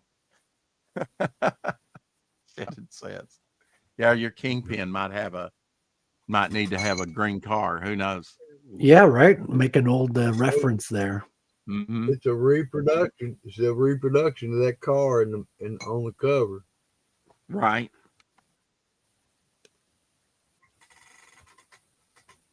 Yeah, that's cool that they're actually producing something like that right now. Yeah. Yeah, we live in the golden age of a lot of collectible stuff in a way. Like there's so many Hmm. things from our youth that are being remade and in such quality, like incredible Yeah. stuff that is out right now. And it's almost a shame because it's not the kids who are buying it. It's the 45-year-old kids, it's the Yeah. adults who grew up with them and are nostalgic for it. But we live in this kind of golden age of these toys. I mean, when I was young, it was starting. We had an incredible array of great toys. I remember the Star Wars toys, the GI Joe stuff, the Transformers. My parents had none of that stuff growing up. I mean, they had very, Right. very different lifestyles growing up. Very poor compared to what we had. Yeah. We definitely have had more opportunities for physical wealth, things that, day to day struggle was enough, back in the day, just surviving. Right. And now Yeah. we've got this whole collector's market, which is for good or ill. Right. Mm-hmm. That's out there. Certainly a massive amount of stuff being made for the collector's market today compared to decades earlier. Yeah, and we're not doing well economically. So can you No. imagine if things start booming? It's going to be Hmm. unrecognizable. I think it's going to be like the old 1920s. It's going to be booming. I hope so. I hope we're on our way too. Well, I think so. I mean, I may be overly optimistic, but it seems to me that your president over there is fixing a lot of the leaks, improving a lot of things. And Well, there's a lot to fix. That's the thing. Is a lot of things need to be improved, but he's actually doing stuff. So he's, we haven't seen a leader actually make real change in forever, and it's inspiring And forever. to see that. Yeah. So push the envelope a little bit. Yeah, push it all the way down. Yeah.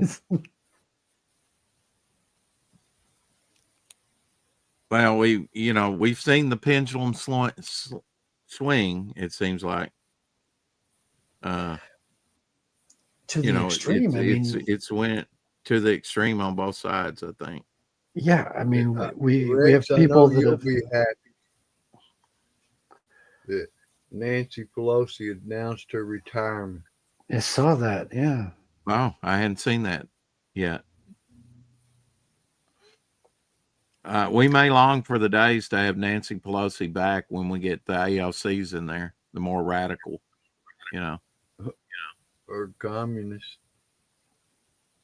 Yeah, the New York's not doing well. Yeah, no, they're not. But they're doing better now than they will, say, 2-3 years from now. They're going to regret that decision. That's the thing. Yeah, they're still in the afterglow of their because they believe this old ideology. You just need to talk to people who lived under communism, because we have capitalist communists. Like, we have champagne communists. Thought, please. All we have now is champagne communists, right? They grew up in the luxury and abundance of capitalism, and they dream of this fantastical communism utopia. They don't, and and then when you see people who come over here who lived under communism, and they look like they have the 1,000-yard stare of they've seen what the horrors of it. Yeah, you're like okay, Cuban refugees. Well, yeah, you used to have people coming over from Russia. Now you have Canadians going over to Russia to escape communism, if you can believe that. Yeah. Insane. I'd never thought I'd live to see it go that direction. It's mind-boggling. It's been pretty wild.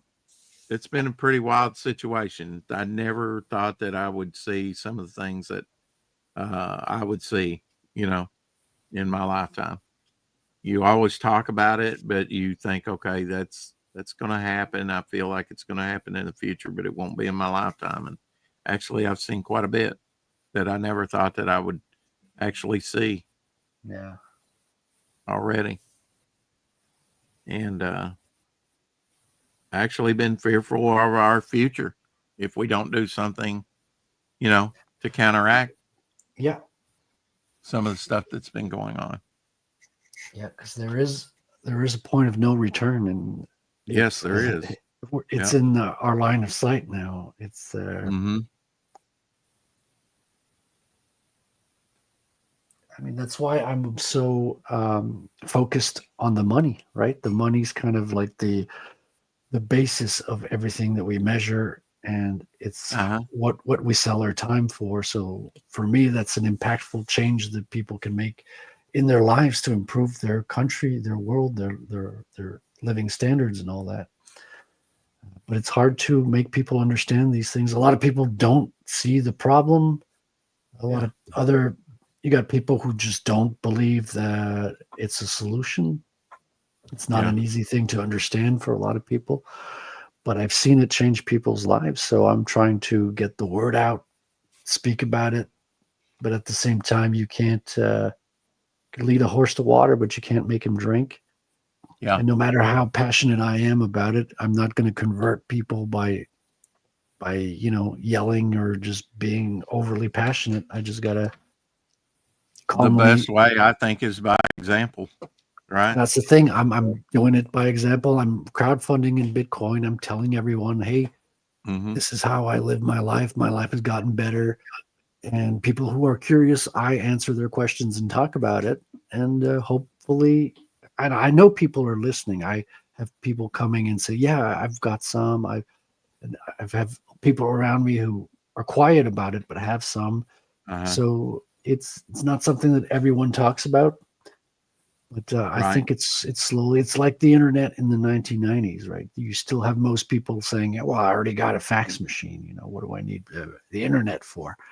But it's slowly taken over, especially the younger generation. They see the value way more, Yeah. because they're growing up in, drowned in debt, like the crippling debt from their schooling, Hmm. their countries in trillions and trillions of debt. It's unfathomable. The number is unfathomable, and they can't buy a house. They can't get the things that their parents had, and there's now layaway plans to buy sandwiches, Rex. You can buy a sandwich on a layaway plan. Like, what kind of world is that? Wow, So Wow. that's that's that insane. that's a shock to people's reality. So they have the need for it, and to have that as an option, at least that gives me hope. That gives me a lot of hope.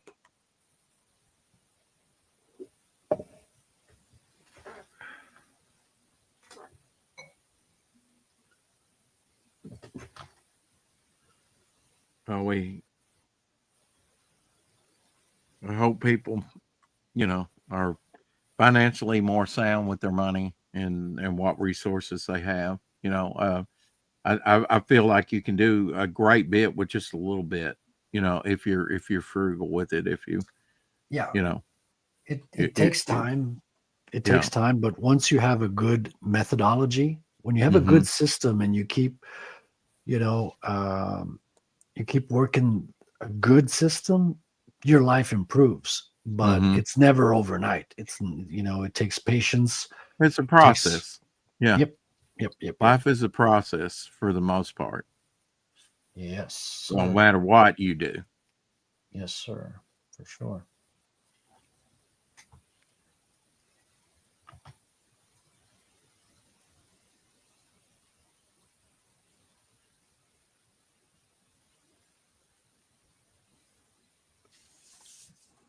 Yes.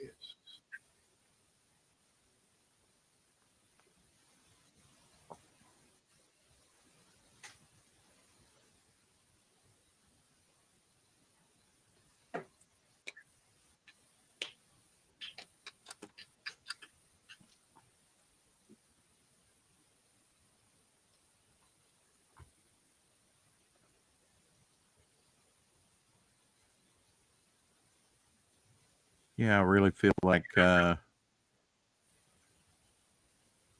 there's we've let the sort of corporate side dictate even in comics, and the Hmm. creativity side has been Yeah, secondary yeah, uh, yeah. often, and we need to change that. And I think with the independence, like I said, it's kind of barometer. I think, Yeah, and makes a lot of sense. has been for a while. About there's certain things that you can look to in the hobby. I think as indicators of how um, the hobby is doing, and it's always cycled like everything else, right? We've had hard times, we've had good times. Yeah, and sometimes the hard times are moments of change, and they're important because Hmm. that's when the pendulum changes, right? That's where the new movements are born. That's when important decisions are made. Yeah, there's And build there's trust. definitely decisions that had to be, the ship always has to right itself, at one point. You can only go so far one way, I think. And I think, we've been kind of going in the wrong direction with some of the decisions that's been made in the hobby, in the industry. Yeah. I Uh, think that all the way back to the seduction of the innocent with Frederic Wertham, mhm. that kind of kicked off the whole comics code. I think that was one of the biggest blows Oh, to that was a big comics. blow. Yeah, I know. We're still feeling the impact of that today. Absolutely. 100%. 100%. Yeah. And collectors may not even be aware of what happened. You actually had book burnings, comic book burnings at the time. Uh,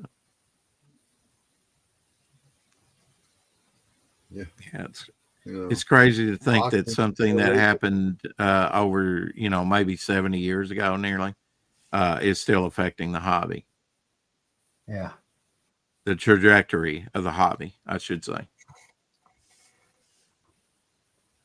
Yeah, because all those genres died. Like there's no Hmm. more horror comics. There was Or no were more. or were hurt. You Yeah. know. War comics, important stories need to be told with violence and horror. It's not all roses and Hmm. kid. Comics is a medium. It's not just a kid thing. And No. sadly, they turned it into that for the most part. Yeah. Yeah. I mean, if you just look at the Batman, when he wasn't selling, they went high on the fantasy aspect of it instead of sort of the gritty detective, and that's when his sales really. That was where he was almost canceled, you know, as a Mm, comic book character, and really only the Adam West kind of saved it, coming along when it did. right. And some would say that kind of hurt it too, the campiness of it. Yeah, I could see that. Yeah, because it had a reputation of being a kids thing, like something Hmm. that doesn't merit serious consideration. And anyone growing up with Right. the in love of comics that would be made fun of at a certain age, aren't you too old for comics? Yeah. You know? Like there's a duration of that. And comics used to have, seems like a little bit more respect out from people. During World War II, they sold in the millions. Millions. There were some of those soldiers you were talking about die on the battlefield with a rolled up comic book in their backpack. Yeah.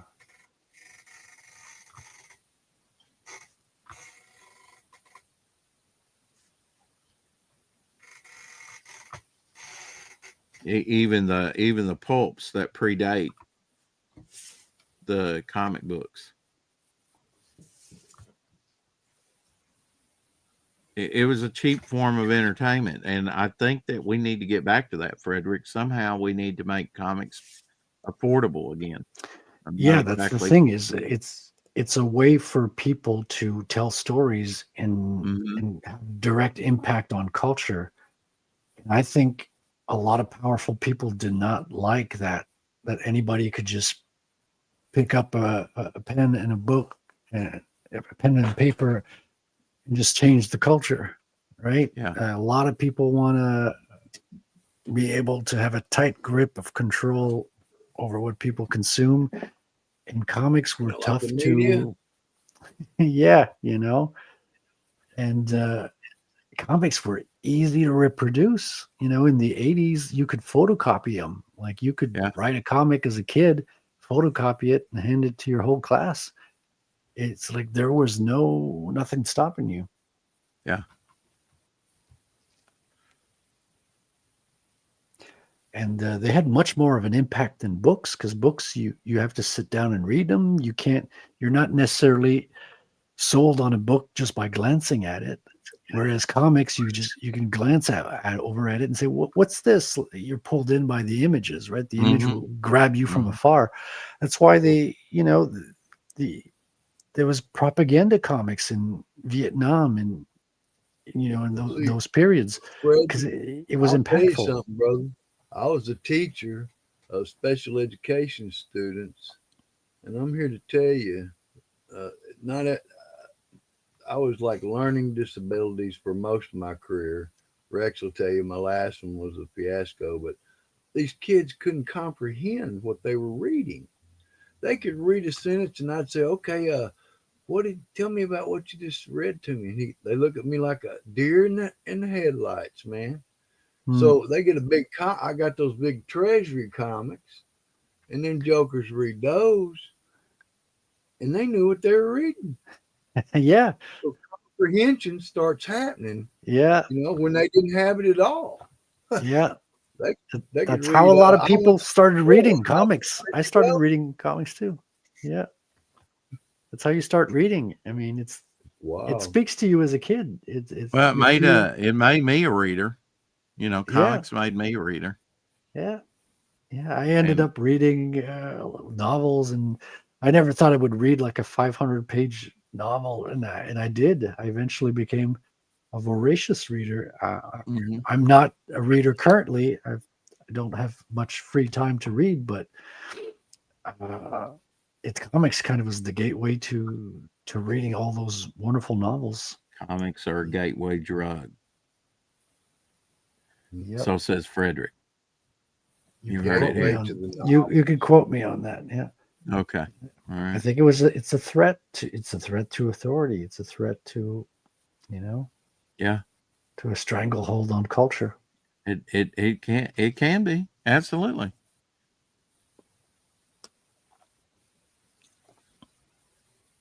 The great thing is it introduced concepts uh which wouldn't and ideals to me that I never would have came up with on my own,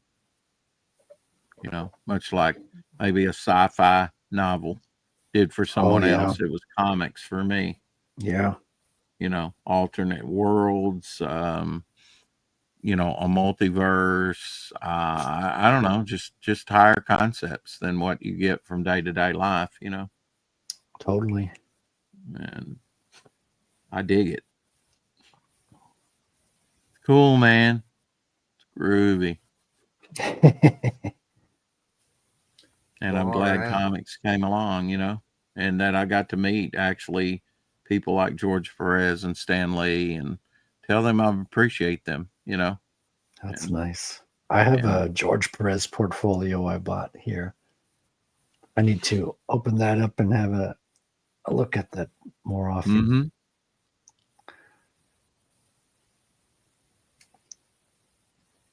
And I still consider myself a student, especially when I'm about to start the second issue. I'm like, okay, I got to level up. Let me get some real inspiration. Let me see. Always consider yourself a student, and you'll always do well. Yeah, Well, always have. that's what's kind of drew me is that you have comic artists. They say they want to make comics in this independent field through crowdfunding, and they're like, "Yeah, I'm doing the best work of my career." Something I couldn't do in mainstream comics, Right, because I right. never had the time or but now I can. I can make it the very best that it's meant to be, as I envision it. Yeah. And it goes back to what we were saying about European artists. That's the way it works in Europe. You know, the year starts. It's like, okay, go out and do your comic, and we'll see you next year. Mm-hmm. And they take the time. They make it beautiful, and it's their legacy, right? It's the Americans that were kind of using the Henry Ford system of Yeah. Yeah. trying to Get it out. put Get out. it out quick. Yep, Yeah. yep. And it's I'm not knocking it. Well, I mean, for one, it was, after Superman, there was such a demand for it. Well, that's the Uh, thing is it got a lot of people reading, it got a lot of people hooked, but there's a lot of things that didn't work with it. Like we saw it, especially the yeah. way it died in the 90s. All these gimmick covers, they Yeah. stopped caring about the stories and they just kept doing reboots and Right. multiple multiverses.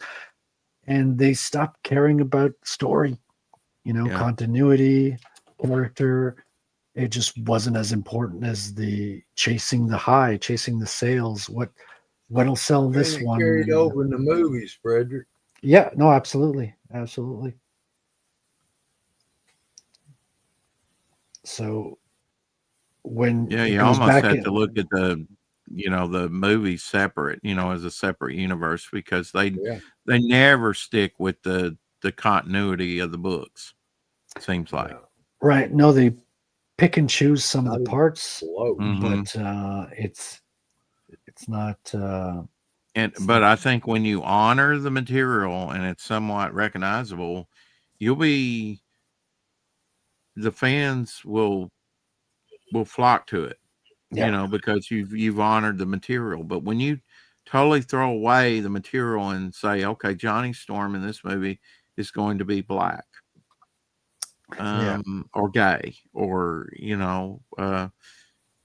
okay, that was never in the comic. I don't see it. Not only was it not in the comic, it's the opposite of what was in the comic. So it's almost like a Yeah, slap in the face. yeah, It's not just, hey, this wasn't defined, so we went in and built on the character. No, no, no. We took something that was very much established, did the opposite, and and change. here's my middle finger.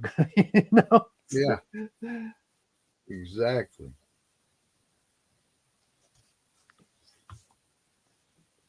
All right, it's getting close to being done. This piece here. ooh, Yeah, close to being done. Ooh. yeah, yeah. Yeah, I know he'll Yeah, be but happy. how much can you put into a commission, right? Too much. Yeah. All the time. Yeah, but Frederic's fever dream. I know. I really enjoyed this piece. Mm-hmm. Well, it's a departure from the norm, right? Absolutely, And it's absolutely. uses your imagination. Yeah, and I mean, I never go in and draw all this plant life, so to be able to have a chance to do that is different. Yeah. Changes it up. Um, Biomorphic. and I really prefer drawing forests than drawing cities, which is Mm-hmm. ridiculous because I'm setting my comic book in the middle of a city, which I'm like, Right. oh, why did? Well, I'm going to learn to love drawing perspective at the end of this project, or die trying. Right.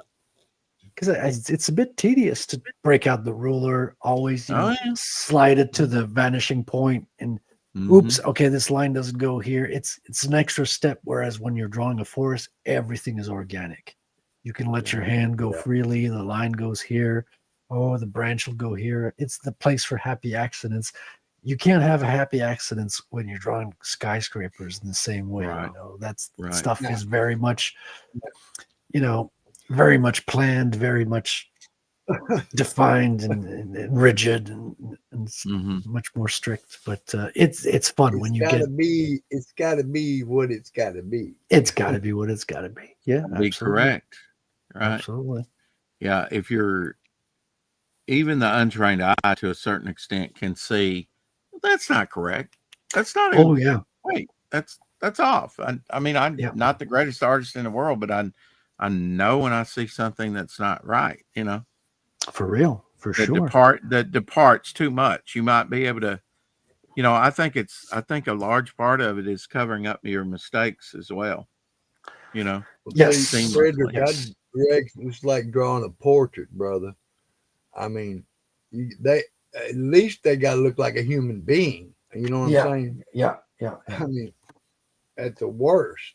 But And you gotta please people.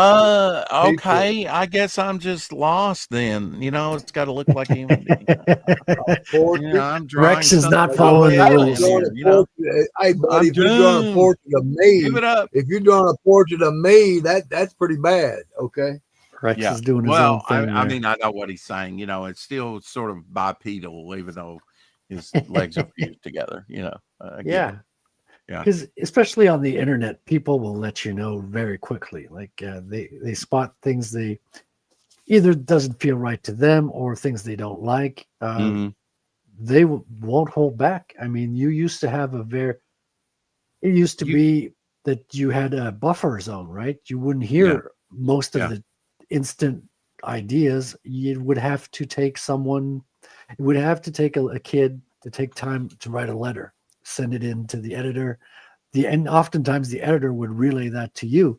So you would even have a filter, and you had an extra filter where the kid had to write the letter by hand, put it in an envelope, pay for the stamp, send it out to the post office. So Hmm. you didn't have like Process. drunk people at night on the chat just say, "Oh, you suck." So Hmm. now you Yeah. get everything. You get unfiltered feedback, which has good and bad. To be honest, at least when Yeah. something doesn't work, you know it very quickly, and you're aware of it. So you can take that with a positive grain of salt too, but you got to Hmm. filter out the internet retards. Yeah. that do exist. But what are you going to do? This is the world that we're living in. Yeah.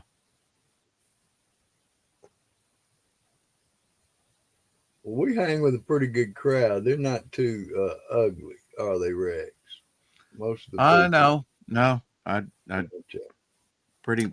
I mean, yeah. If you drew a lollipop and told them it was a tree, they'd be kind of laughing, but they wouldn't cuss you out or say you're idiot or anything. I don't think. Yeah, ironically, it's when you get a measure of success that you get the haters come out of the woodwork. First The of all, nut bars. you Yeah. got jealousy, and Yeah. also you've got more reach. So when you've got success, there's more people sharing it. So it goes outside of your circle of friends. It goes outside of the circle of people of trust. It goes out into the wild. So that's when that's Right. when they come out of the woodworks, so to speak. But there's still value in that. Like some people that said hateful things about my comic had some good criticism, valid criticism in there Mm-hmm. that I applied. That I was like, oh yeah, you are right. I could write Things this that paragraph a perhaps little didn't better. occur to you So initially. absolutely. So even if someone is hateful and means to hurt your feelings, they can still be right about things, and you can still use that and improve your work. Uh, Mm-hmm. Sure. so it depends how you can turn shit into gold in that sense. I think the danger is when you think when you don't consider you can do anything bad, then I Yeah. think you stop growing. It's like you were saying earlier, LZ. You have to see yourself as a student, right?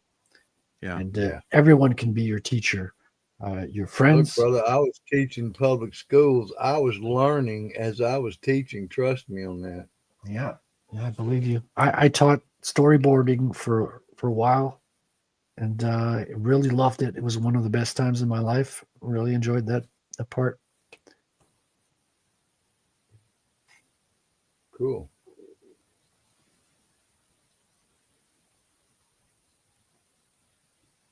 Probably was pretty interesting, man. Yeah, Storyboarding's when you're able to tell a kind of story in a quick, general format. Is that kind of yeah. It's basically a blueprint for filmmakers. So Mhm. it's like you're doing a Right? comic, but you can't. Your all your panels are the same size. So Little and it's thumbnails you got. Yeah. Mm-hmm. yes, yeah, Yeah. yeah. A lot of them are not fit. It depends. Panel by panel. That will depend on the director, to be honest. Some directors want very finished, polished Yeah. Yeah. Mm-hmm. stuff. Some, Kind of like comics, kind of like the comic people. I've got a yeah, lot of production art. You could tell they didn't really care.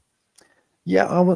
Sometimes the pay's very low as So, well. Like some for some directors, it's the budget is a big part of it, and they want you to do the whole project on a very tight budget. So if you got to do thumbnails to be able to get to your next gig and pay the rent, but even layouts and thumbnails takes a lot of understanding of storytelling and Mm-hmm. the oh yeah, and film and comics have a lot of overlap. I mean, there's important differences you have to understand, but a lot of overlap. I mean, characters are developed in a similar way.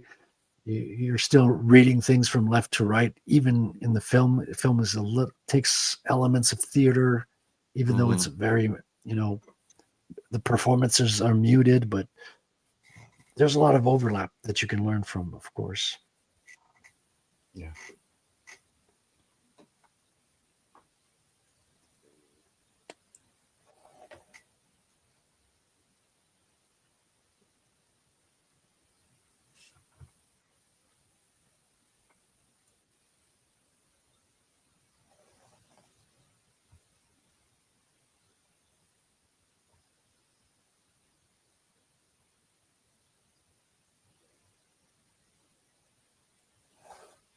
What are some medium that you've worked in? have you worked with alcohol markers? You were talking about possibly going to watercolor, doing something similar like that. Yeah. Yeah. I mean, I went to art school. Uh, so I had classical training, did watercolor, acrylics, airbrush, Mm-hmm. Mm-hmm. doing a lot of digital coloring as well. Yeah. Did you ever Um, get to do some ceramics or clay uh, or anything? yeah, clay, yes. Ceramics, no. But I did like, I mean, like clay. You were making stuff out of yeah, clay, and yeah, 3D things with the clay, even molding that we touched upon. Mm-hmm. We had access to a whole wood shop in art school, so we that's would cool. in the first year we built our own like briefcase, our own case for our art supplies. So that was one of our first projects. Is we literally cut the wood and put our briefcase together, and we had to paint the cover of it. I painted a Star Wars scene from Star Wars in acrylic. So very much involved in that. We learned a Cool, lot. man. Mm-hmm. There was a lot of things negative that I'd have to say about that period, but there was as much positive. So I don't regret that period at all. Like color teacher I had was fantastic, incredible. She was a woman who went to China to study specifically the reds of the sunsets because they're Wow. different in China than here. So Uh-huh. she blew my mind because we'd have to draw and people laugh at. They're like, because we had to draw the color wheel, and you draw. Okay, I drew, from yellow to green and all that, and then she'd come over your shoulder and she says, no, you've got at least like three different ones between this one and that one. And you're like, well, this one and that one are the same color. What are you talking about? No, no, no. This one's a little bit more green and this one's a little bit more yellow, but to your eye, they're the same. So she'd be Yeah, like, but yeah, just Frederic, I look. never taught the color wheel like that, brother. It was basic colors.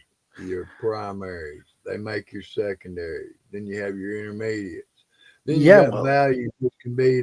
It's infinite. I tell them no, now, look, you could do this well, for infant time. You know, see, like when where I I was do. going with that, LC, is that she would say, well, keep looking at it. Keep looking Yeah. at those two colors that you think are the same. And after like 15 minutes of just staring at those two colors, your eye begins to reach into, you see the difference where you didn't see it before. And your perception of colors even grows. We think it's just something that's given and we have it and we see it, but you can actually develop your sight for colors as well, which is an amazing learning that I had. So yeah, I was blessed with a lot of great teachers, and we had some silly ones as well. That was very much if it Mm-hmm. resembled anything, it wasn't art. So I would draw scenes from Akira. I was passionate about that comic at the time, and Right. you'd be that's not art. It has to be abstract to be art. You can't draw Oh. something that represents anything that's not art. So What? Who taught you that, bro? the art teachers. So you'd have, how you have to open your mind up to abstract art, where their minds were so open-minded that they would You're only tripping. perceive abstract art to be art. So I had to deal with that. It was a bit crushing because I wanted to go study at the Joe Kubert School. I was accepted there, Right. but Oh my wow. parents didn't even finish high school, so they didn't plan for college for me. And college here is it's like socialism, so everything's paid for by the state. You get maybe student loans, but it's like $5,000 for 2 years or something like that. It's like small, small, tiny little amounts that you need to get. Most of Yeah. it is paid for by taxes, and so my dream of going to the Joe Kubert School was kind of crushed by that. So, but it goes back to saying like I had some excellent teachers and some terrible teachers. So you take the good and you leave out the bad. Yeah. And I used to consider abstract art with the same value as other art, and think some people. I don't think that anymore. I just think no, I don't buy it anymore. For me, I don't think it's beautiful. I don't think it's art. I've closed myself off to that. I'm less open minded with those things, and I don't think when I was learning and in my 20s, I thought being open-minded was the best thing. You learn more and all that, but you come to a point where you realize, okay, what people abuse that. People abuse your open-mindedness. It's like you don't have Yeah. your guard up, you have no filter, you have no gatekeeping, and Hmm. uh, and people will abuse that. And I think that's what happened in the art world. I think a lot of the abstract art, a lot of the modern art is it's a little bit of a psyop, right? It's a little bit of a scam. It's a little bit of a money laundering, and That's it, what they say. yeah, you know. Yeah. So whereas I was open-minded in my 20s, now I have convictions that are I guess different. I embrace the side because I like Jackson Pollock, and I get hit by the comic book people all the time over that. I see value in that. I studied uh, his methodology, and I thought Hmm. it was innovative and creative. Yeah, Now if it's been taken over, uh, you know, uh, or was engineered. I can't say to that, and I don't think anybody with definition could say to that. Now they can produce some files and stuff, but it comes down to this: you either appreciate it or you don't. You either see worth sure. in it or you don't, and it's Yeah, like I don't have to know all the bad things that happen on set to appreciate Wizard of Oz as a movie. yeah, I don't need to know that she's tweaking I'll be on back. camera, you know, for me to appreciate the work of art, which is the Wizard of Oz. hmm Um, yeah, I, I'm one of those that believe that art can be just what it is. It's not. It doesn't necessarily have to be imagery. It has to be recognizable imagery. There's a lot within the universe that is unrecognizable till we actually kind of recognize it. You know what I'm saying? For the first sure. time. I mean, there was Absolutely. I mean, what is this? It's a nature. rock. There was a Yeah, time where yeah, we didn't know what certain things were because we'd never experienced it before, yeah, right? yeah. And I don't have a problem with that. Yeah. It's where it becomes.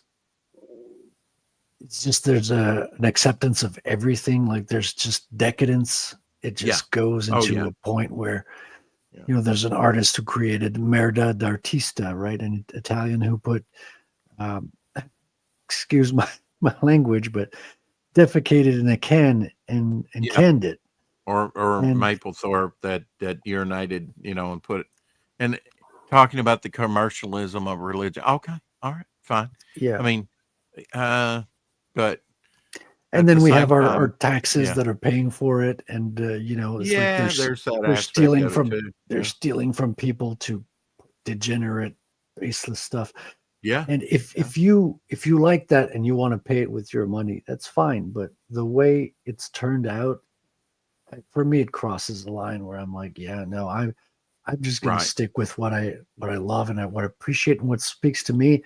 And I don't have to love or respect something just because it's in a museum or just because you have a huge It hefty price tag on it. exactly. I mean, in a way, that's a temple, that's a religion, Yeah, yeah, to yeah. some folks, and probably should be viewed that way, more and more often. Keep that in mind, because that definitely is a thing. You know, uh, uh, I appreciate some of it, but at the same time, I'm with you on it. I think it crosses the line. It goes too deep sometimes, and um, there needs to be a correction of trajectory. I think where art used to be beautiful, considered beautiful, right? Yeah. Of course, there's all types of that's subjective, right? What is art? What is beauty? Blah blah blah. Uh,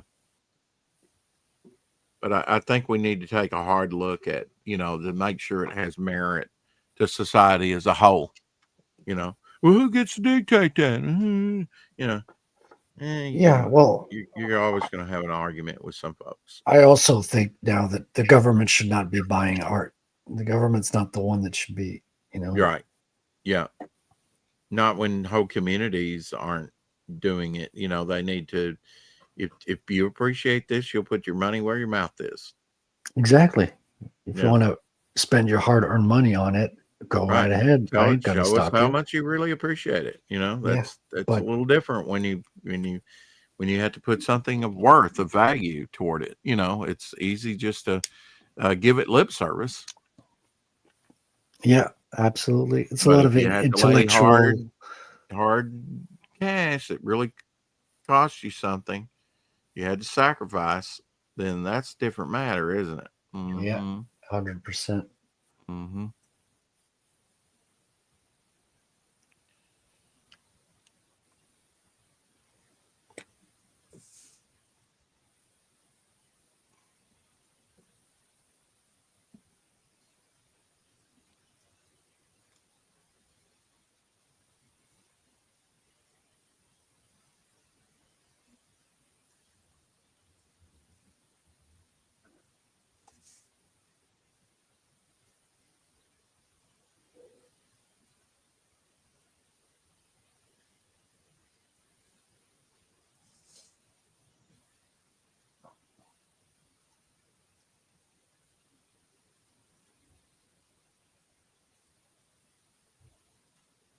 Yeah, I appreciate some more of the abstract, but if it had been pushed off on me, like you were discussing earlier, Mhm. it probably would have put me off on the abstract as well in Yeah, artwork. yeah, and I had an open mind for the longest time, right? It's Yeah, just, especially when you see people who push the abstract art tell you things like, "Well, if it resembles anything, it's not art." You're like, you've just threw the baby out with the bathwater here, and I definitely can't agree with you. They just yeah. picked a certain style they liked, and that was final. It's an To them. excuse to make bad art, to bring the standard down to your level of Yeah, I creation. mean, it's a form of virtue Show me signaling you as can do well. it all. Show me you can do it all. That you can do perspective. That you can do, portraiture. You can do something realistic, and show me the whole range of your art. Don't just say, I do this because when the reality is I don't have the talent really that a Neil Adams has. You know, Absolutely, like it's a lack of or a talent, Rembrandt. and it feels a lot of hiding of behind virtue signaling of Peter Orchard says, I can do it all. intellectual intellectual kind of virtue signaling. It's anyway. That's Thank you, that's how I've Haldir. come to think about it. Hey, Hal dear. Hey, Justin. Hey, Justin Belmont thank you very Comics in much, the sir. house. Picasso ruined it for everyone, says Peter. Yeah, I mean, even Picasso, it's still you can still admire the look of what he did. And for me, it's when Marcel Duchamp came in and put the Oh, yeah. urinal on the The wall. urinal armut. Yeah. That's when found objects became considered art, and Yeah. there was Yeah. barely any artistic intervention. It was just found object, and Hmm. it's the completely abandonment of. Yeah, Well, you're supposed to see beauty in natural things, but that's not. they weren't showing us beauty. That's the problem. Yeah. Yeah, Yeah.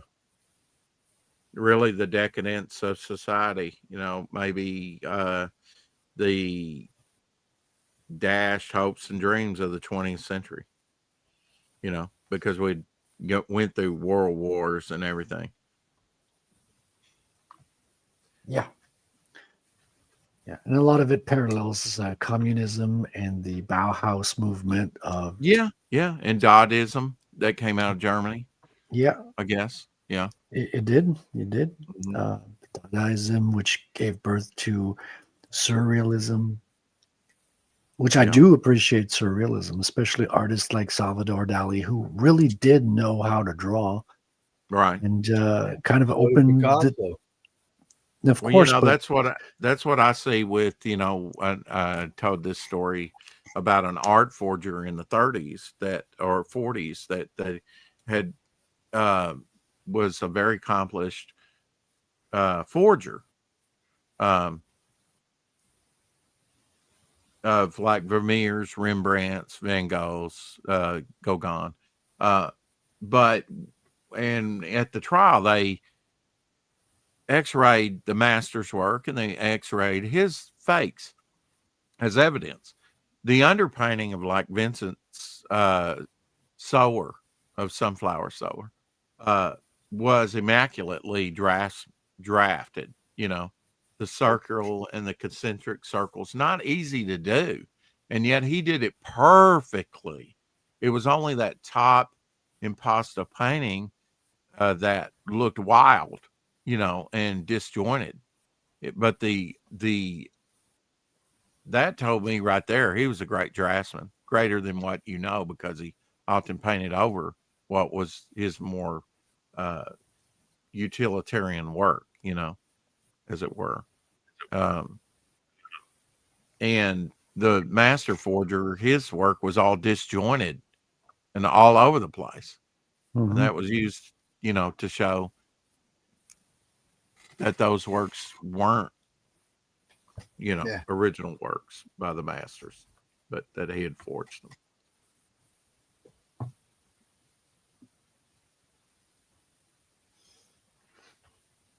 So in a way, I guess I'm grateful that he kind of showed us what a great artist some of these masters were with their work.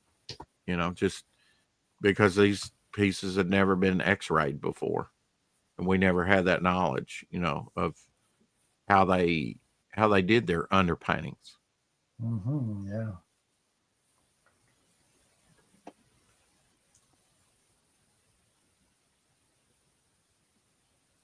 Don't know what he was ever sentenced with, you know, but I imagine he did a stretch.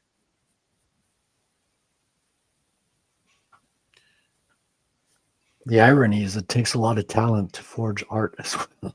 Yeah, yeah, and a lot of and somewhat you know, some creativity, because he was you know, actually aging these things up, you know, so you had to have some knowledge of how oil painting, you know, oils would react to heat and things like that. Yeah.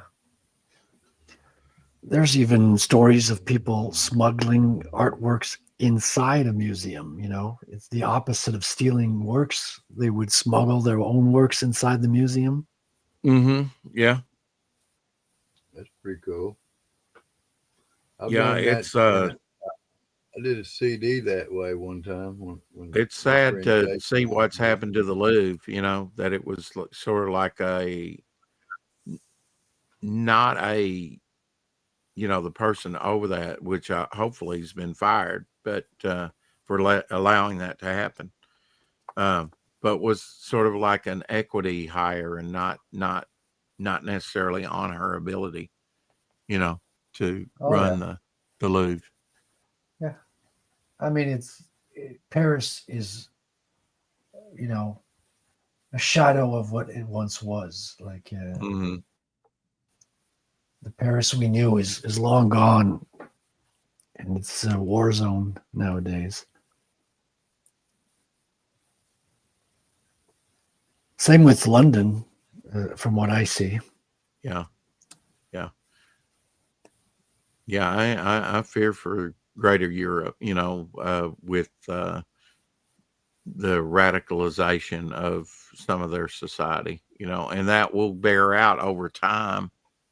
I think that you'll see that they've made a grave mistake with their immigration system, Well, I don't think and it's a mistake. they're gonna pay for the price for Yeah, letting I some think of the it's an orchestrated attack. It's just people have yeah, been yeah, hoodwinked.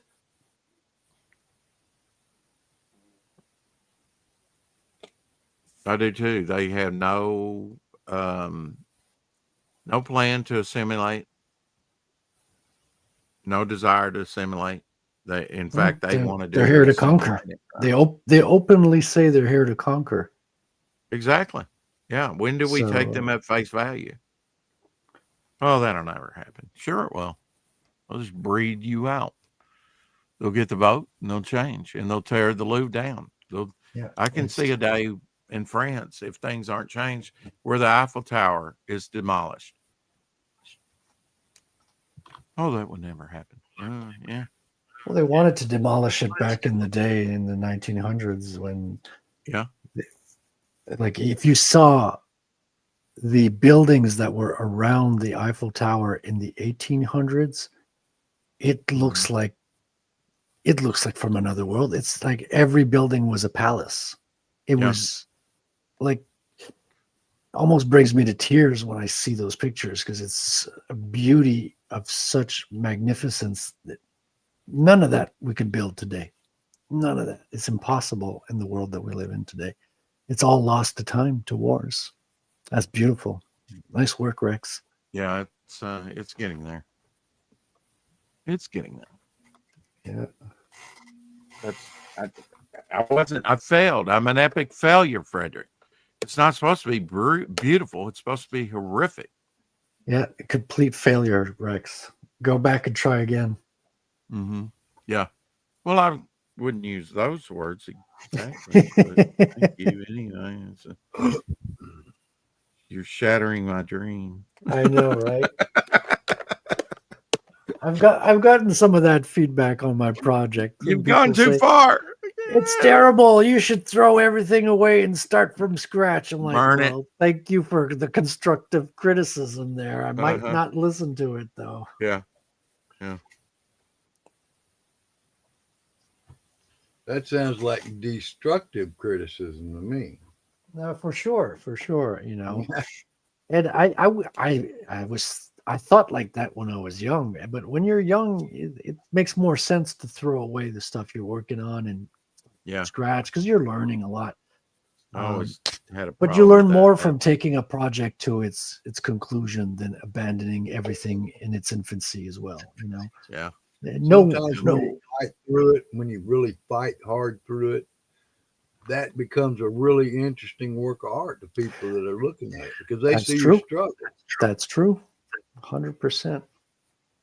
Here's what I've been working on, Rex. Okay.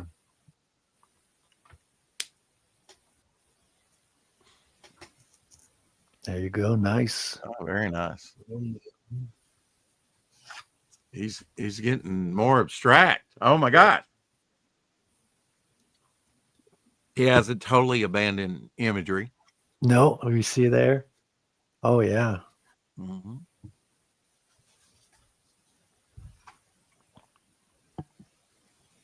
And what I do with them, Frederic, is I do them like this. I'll put them like this. Oh yeah. Finish them. I'll put some scripture, usually a verse on each one. Nice. Frame it a little more. Mm-hmm. It's all right. This one. And one thing he does is collage. You know, he found these old sermons that his father preached from, and he will adhere that to the canvases and you know, put scripture with them. And yeah, you know, like this one. Oh yeah. Mm-hmm. On the Sea of Galilee. Mm-hmm. It tells you got a little bit of that in Rattel too, right? You've got a little Christian imagery.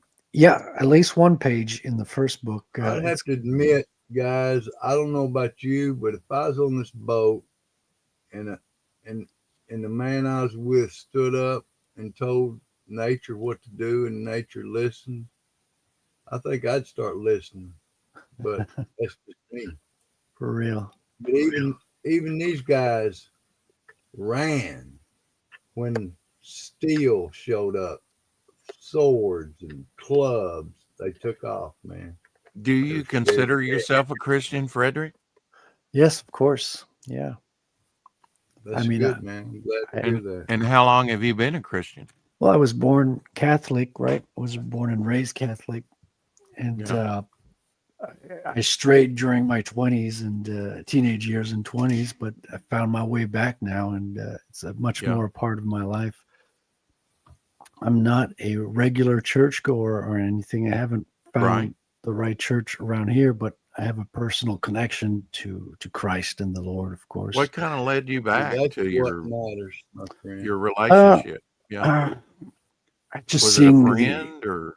no, it's more of a self-realization. It was really from within. I just Oh, uh, you need realized that in that your life? everything that had strayed me Mhm. from the truth was turned out to be lies, where I believed them to be Yeah. truth, Mm-hmm. and I was, came to think that the religion was metaphor. It was washed down. It wasn't true.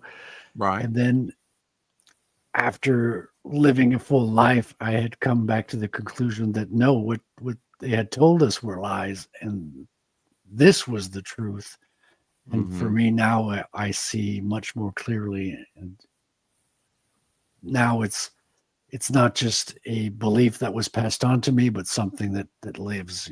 Something that resonates for That's real. part of your daily life now.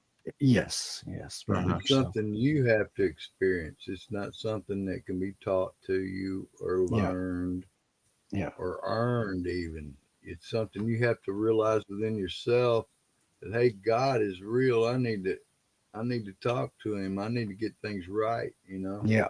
And then from there on you say, you take over because I sure can't. I done Oh made yeah, a flop of stuff. that's a Just big keep part of it. going, Yeah, man. Well, it's yeah, sad that we don't think more about our worldview. How do I actually view the world? yeah. I And mean, what do we're I consider a better world? yeah. I mean, we're What brought to makes a be better world? distracted so much as well. This is Hmm. Because there's a lot of distractions out there in society. that's the whole point, is to keep us astray. And Hmm. It's kind of like this. I always look at it this way. There's always the world, and you know what the world is. But what happened when Christ Himself? I mean, he was talking and he fed all these people, and they were about to force him to be king. What did he do? He took off, man. He's gone. He Mhm. didn't want nothing to do with that. Organized Kind of like religion. my dad. My Yeah. dad was my dad was telling me when he was superintendent that the mayor and all these people come forward wanting him to run for governor, and my dad told him, said, "There ain't no way, there ain't enough money for me to become governor." He says, "Man, that's you want to get your throat cut in more ways, your back stabbed, and every which way." It was already happening just being a superintendent for 3 years, and he couldn't hardly take no more, you know. Under my thumb. And he says, "Well, I thought y'all hired me to run the place, but since y'all want to run it and you want me to just be your puppet, I'm gone." You can have it. Yeah. And that's kind of what he did. For real. Of course, I've seen the good thing about it is I've learned what America really is from when I was a little kid, man. I saw both of my parents earn they didn't have a thing. I saw them earn everything they had. Yes, You know what Peter. I mean? What's your question? Peter says, I have a question for you guys if you're up to it. We're up to it. We rarely shy away from anything around here.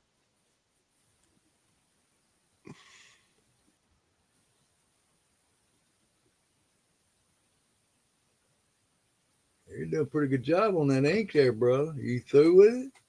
You said you was about through. Yeah, when I think I'm about done, I keep finding other stuff to keep adding to it. So Well, it's there's much nothing more wrong with fit. that. 'Cause I'm the same way. Yeah, That's yeah, that's really very nice. That person ought to be ecstatic over that. yeah. I think so. I'm just adding a little bit of texture and I just just love the way that tree back almost gives that guy an Indian, a look of an Indian.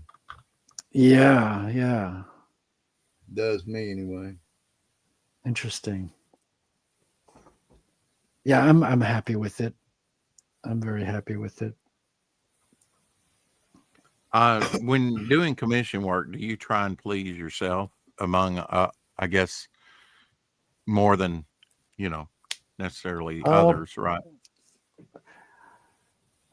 I mean, I'm more focused on making sure the clients please, but the only Yeah. way, you know, for that it has to resonate through me and with me. So naturally, I want to do my Exactly. best work, and I figure if they hire me, it's because they like what I do. So Right. naturally, I try to do something that's pleasing to me, but of Hmm. course, it's to the service of their image of what they're Well, looking sure. for.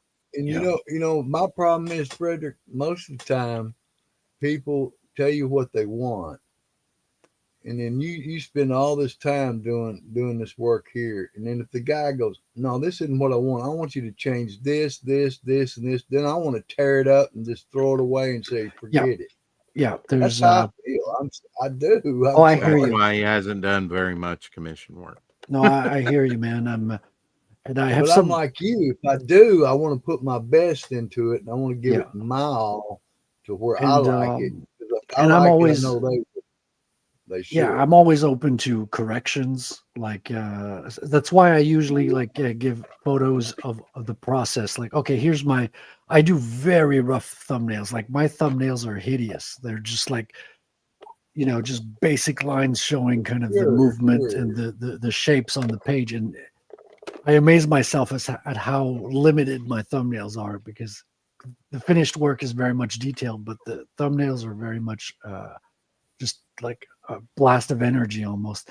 But Hmm. I keep Sure. sending them photos of the early stages of the pencils. It's like, okay, I just like Well, that's sketched different. out the shape on the That's page. different, Frederick. But a Yeah, portrait, somebody says, okay, they give you a picture and they want you to do a portrait. They're not asking for a lot of money. They just want you to do a portrait of this person, and you give it to them, and they don't even take it. They just leave it.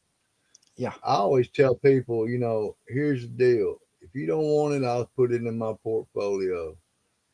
What are they going to tell me? Make the eyes bigger and the nose smaller. Look, I looked at it. I drew it the best I could. I even painted it for you. If you don't like it, you don't got to take it. But see, I've done illustrations, and that's different. A person usually always likes an illustration. right. Okay. Yeah, When I you don't do give them, portraits because it's yeah, I'm not very good at I love, drawing I love doing people's kids likeness. though. I love doing kids, man, because Oh, once I get started, I can whip them out good. And kids, man, they'll climb all over you watching you, and parents will make their kids stand in line, and it's fun. But it's amazing how you can sit there for like 3.5 hours and make $400. Just sitting in a chair where your butt's sore. You say, look, I gotta stop. I can't draw no more. yeah, yeah. I hear you, If you man. have to be at the right place, you can't do that anywhere. You And got to I be mean, where when you get too you know. many, even in illustration, like when you get feedback and changes, if you get too many changes, then Yeah. at some point it hampers the creativity. You take a lot less risks and Oh, you big invest time. yourself a lot less because you don't know how much you're going to have to change anymore. So, Yeah. It's like when this person hands me a poem and say, "I'd love to have this illustrated." Well, I read the poem and I illustrate it, and they love it because it's me. They don't put restrictions on me. You know, they they just would like their poem, visualized somehow, and they'll send it in. And if the state picks it, they'll put it in a book. You know, I don't know if I send in a second one. I don't know if they'll accept that one. But like you said, it's kind of fun. I like illustrating. yeah. To me, illustrating is different than writing a comic book. Okay, Oh, for you can sure. illustrate. I can illustrate a story maybe with three pictures. You can't do that with a comic.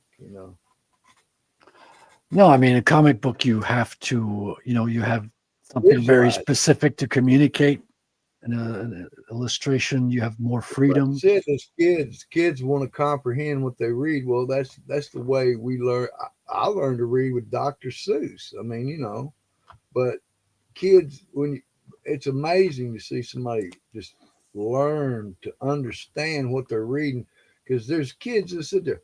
I went to beast. That was me at So, one point. and then I asked them. I said, "Now where'd you go?" And they look at me like a deer in headlights. They like, Yeah. Yeah, "What are comprehension. you talking Yeah. about?" You know, they don't even have a clue. I mean, I had kids that couldn't add 5 + 2, man, and you had to give them things to look at, or they couldn't comprehend it. Yeah, I hear you. So my artwork's being reviewed right now, being approved by the I editor. think she likes it. Yeah, She says it's done. yeah. You I know, think my I'm seal of approval. about done as well. So, gentlemen, it's getting late here. Yeah. It is. Yeah. You're an hour ahead of us. Yeah, it's 1 past midnight right now. Mhm.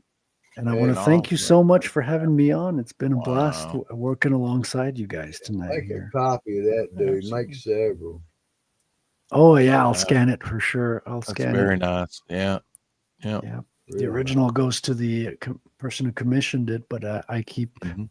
an archive of it. Yeah. I'm trying to build a Yeah. website of my commission work, Documentation. and I'm hoping to, get a regular inflow of commissions as well. That would be nice. Yeah. Yeah. Now, Frederic might not get to Peter's question, but certainly we'll get to Peter's question before we get out of here. And of course, I'm still working on mine. I think I've finished mine except for the little head wave and the background colors. Oh yeah. It's beautiful, according to Frederic Guimont. So what kind of Yeah. what kind of colors are you using on that? Is that alcohol Sort markers? of salmon, flesh tone, burnt sienna, Yeah, but I mean, are you using reds, markers on that or alcohol markers. alcohol Yeah. markers? Okay, nice, Yeah. nice, Yep. cool stuff. And Yeah, I still those didn't get his whole body in there, but that's those are okay. I'll bright just have to go colors. bigger. He's Sometimes you need a he's a close up. long, lanky character. Yeah, Yeah. yeah, and you can't see up close when you put the whole body in Ain't got either. no So meat on his bones. Right. sometimes Yeah. you need a Yeah. close So up. it's all part of a process, developing. Yeah. Oh yeah, You're right. Well, thank you, Frederic, for coming on once again. my Appreciate pleasure that. as Hope this isn't always. the last time. I hope to And I come will and get join back with you you. on the 21st for Mark Silvestri, sir. That's what I was going to say. I'd be thrilled Mhm. to come and talk about him. He's my favorite Mhm. artist of all time. I'm curious Cool. to hear what your stories and your thoughts are on him. I don't know all of his career. Like I've started buying some of the old Uncanny X-Men. I don't have a lot of his early stuff, Mhm. but I do have the whole of his Wolverine run. I think that's my favorite of his. And I'm just completely awed by his work, and I love every page of it. I know that Who are we talking about? Who are we talking about, Frederic? Mark Silvestri. Mark Silvestri, Oh, the X-Men artist. Okay. Yeah. Yeah. Right. Or that's what a lot of people equate. He followed Jim Lee on the Uncanny X-Men. Then he jumped on the Wolverine, and then he went on to create Cyberforce and Witchblade, and a lot of titles with Top Cow. Mhm. And recently he did a Batman and Joker book, which is absolutely gorgeous. I haven't read the story yet, but the artwork is astounding. He does And, continue to astound, doesn't he? Oh, he's better than ever now. Like not every artist continues to improve. Yeah. Some have plateau or stagnate sometimes. Silvestri is still amazing. He's still my favorite artist, I must say. I mean, there's a lot of competition, fierce competition out there, but I'm always, he resonates with me so much, so I can't deny it. Well, good. Yeah. I have you had people say your stuff is familiar? It looks like Mark Silvestri somewhat, and this and that. Have No, you ever gotten any comparisons like that? no, and I'm No? not trying to clone him either. I Mhm. just like, I just like let myself be imbued by Hey, what Frederic, I clone yourself, man. Yeah, Clone I would love to yourself. clone myself. I'd be very productive, although I'd eat more food at the same time. So I don't know how'd that work out. But no, I don't try to clone him or imitate his style directly. But obviously, you pick up stuff from all the artists that you admire and love. So there's as much, uh, there's a little bit of Jim Lee, a little bit of McFarlane, a little bit of Silvestri, a little bit of everybody in there along the way. And I grew up with European artists, so Moebius along the way. I copied a lot of Yeah. his stuff. See, his stuff I was exposed to only in the 80s, and that was his Galactus and Silver Surfer stuff. And he was one of many. I did not know his full range of like Oh yeah, I have his Westerns and Galactus. sci-fi. I have his Silver Surfer with Stan Lee right in my collection. I got that one recently, last Mhm. year. Mhm. I love it, and Yeah, he's sometime, man, we're gonna have to get together and just look at everybody's collection. oh I yeah. like to see what you got. I'd love to. I Hey, don't have Frederic, a I got huge this, collection, brother. but I might have a lot of books that you guys don't have, since I have a lot of Well, European that's what I Bandes. Yeah, mean. We're that not was looking. something We're we looking really at didn't get interest. into today. What do you collect and what do you Yeah, have and stuff like that? Yeah. yeah, yeah. And I don't But see myself as a collector. I buy books just to kind of glance at the images and to get inspired by the visuals, much more than anything else. hmm Um, hmm but I mean, I still matter of factly collect. I have a collection, but Right. I don't see myself as a collector in the traditional sense. Like, I'm not obsessed with keeping the books pristine, although I do Yep. take care of them.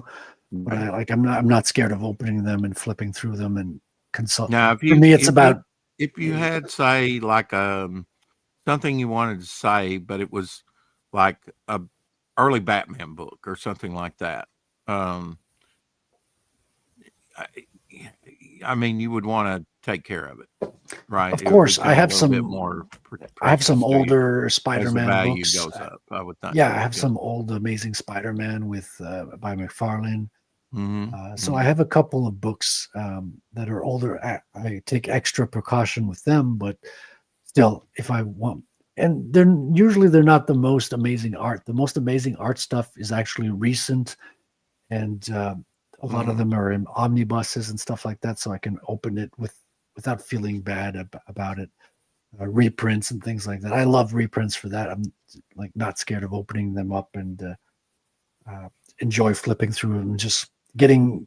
It's like it's like breathing the artwork. It's like you get inspiration from it. You just glance at it. You lose yourself in the art, and without copying it directly, you feel imbued by the inspiration and use that as a vessel to create your own. I think Yeah. that's the way I see it.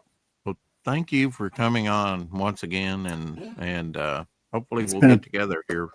yeah. Don't be a It's stranger, it's and been I'll a try. pleasure, my friends. Yeah, Yeah. I'll be Yeah. around in the Good to meet chat. you. I'll come back on and we'll stay in touch for sure. Have a good evening, gentlemen, and You too, sir. Too. stay creative. Oh yeah. Absolutely. God bless Absolutely. you. Keep Talk to you collecting. soon. I got this, Rex.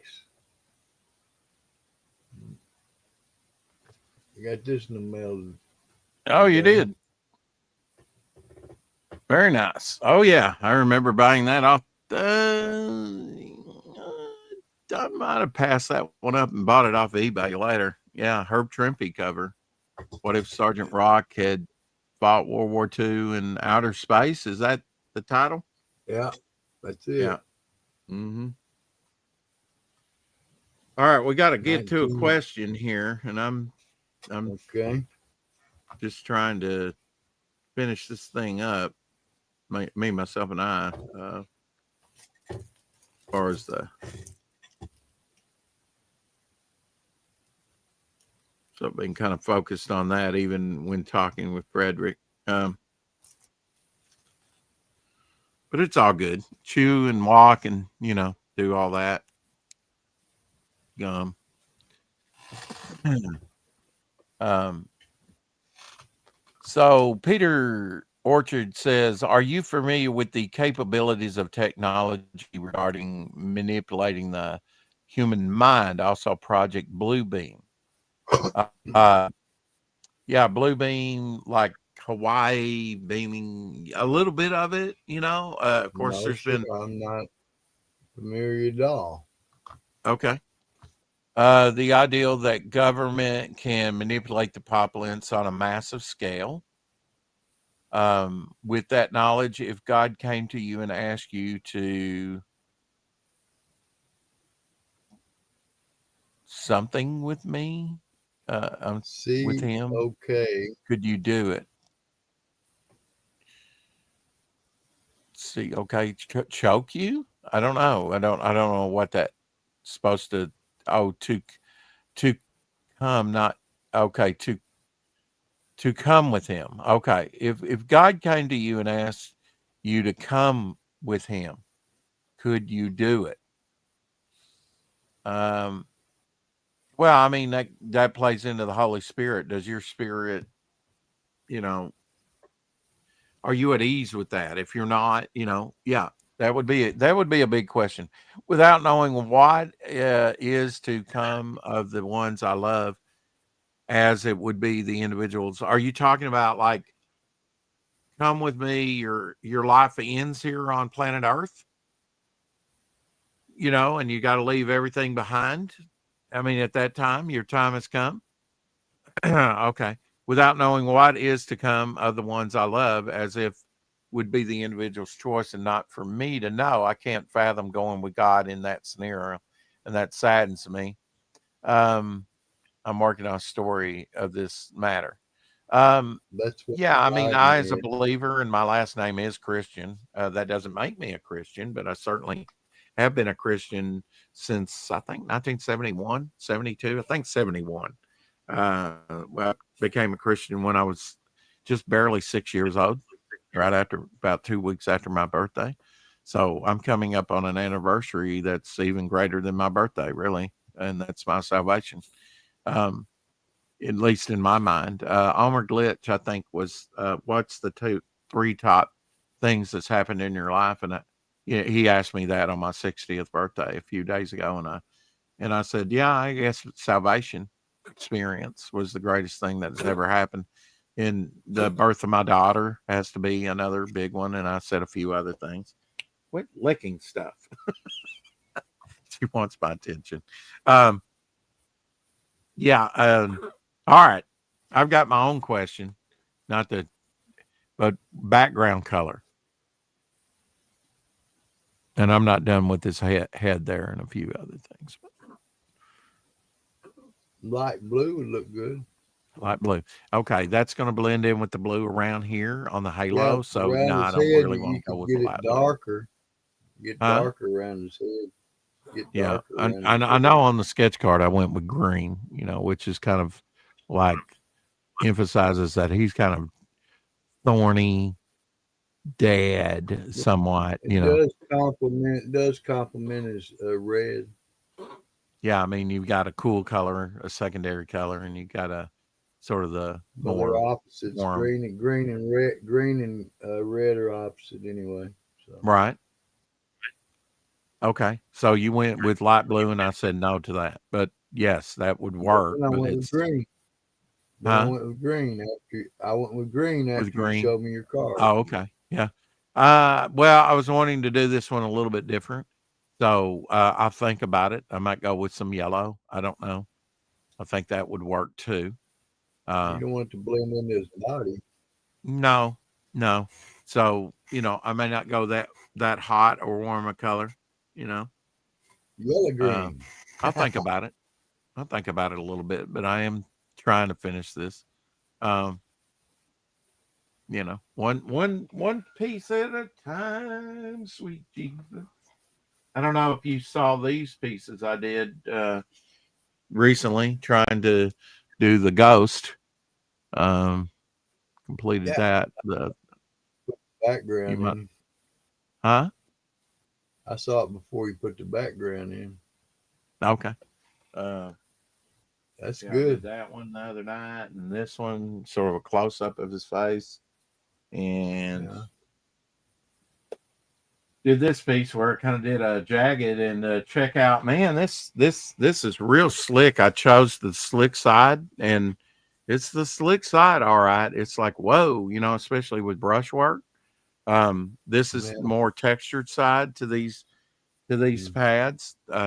the watercolor Yeah. pads that I bought. Um, Definitely, it's neat that you have a textured side and you have a smooth side, so you can do artwork on the smooth side too. But it is pretty slick, especially with a brush. So just be forewarned with that, because I do have 3 of these pads for you You here at the think that house. alcohol marker would work good on the slick? Well, some of that is our alcohol marker, the blue and the dark red for the eyes, and the gray. Okay. You know, Oh, um, you were talking brush since work. there's a lot of white, I just used the white of the watercolor paper on that. There was no bleed through either on that. Thick, 140 pounds thick. Yeah, did that on my 60th birthday. This one, yeah, and that those others, I think. Uh, don't turn 60 every day, but yeah, man, great to have Frederic on, talk about Rattel a little bit and just art in general and shoot the breeze. I apologize for being so late with the stream. You know, Well, we still cruise for three we hours. still cruised, and I love how you had the energy arc around him, Rex. Yeah, appreciate that, Omen. Yeah, it's sort of his mental, type thing.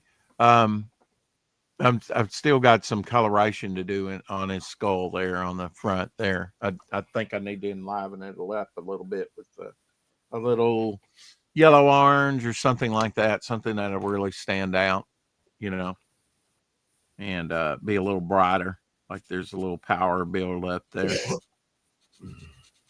I did put in some drop shadows there with the blue, and then that's a good thing. You can kind of layer that stuff.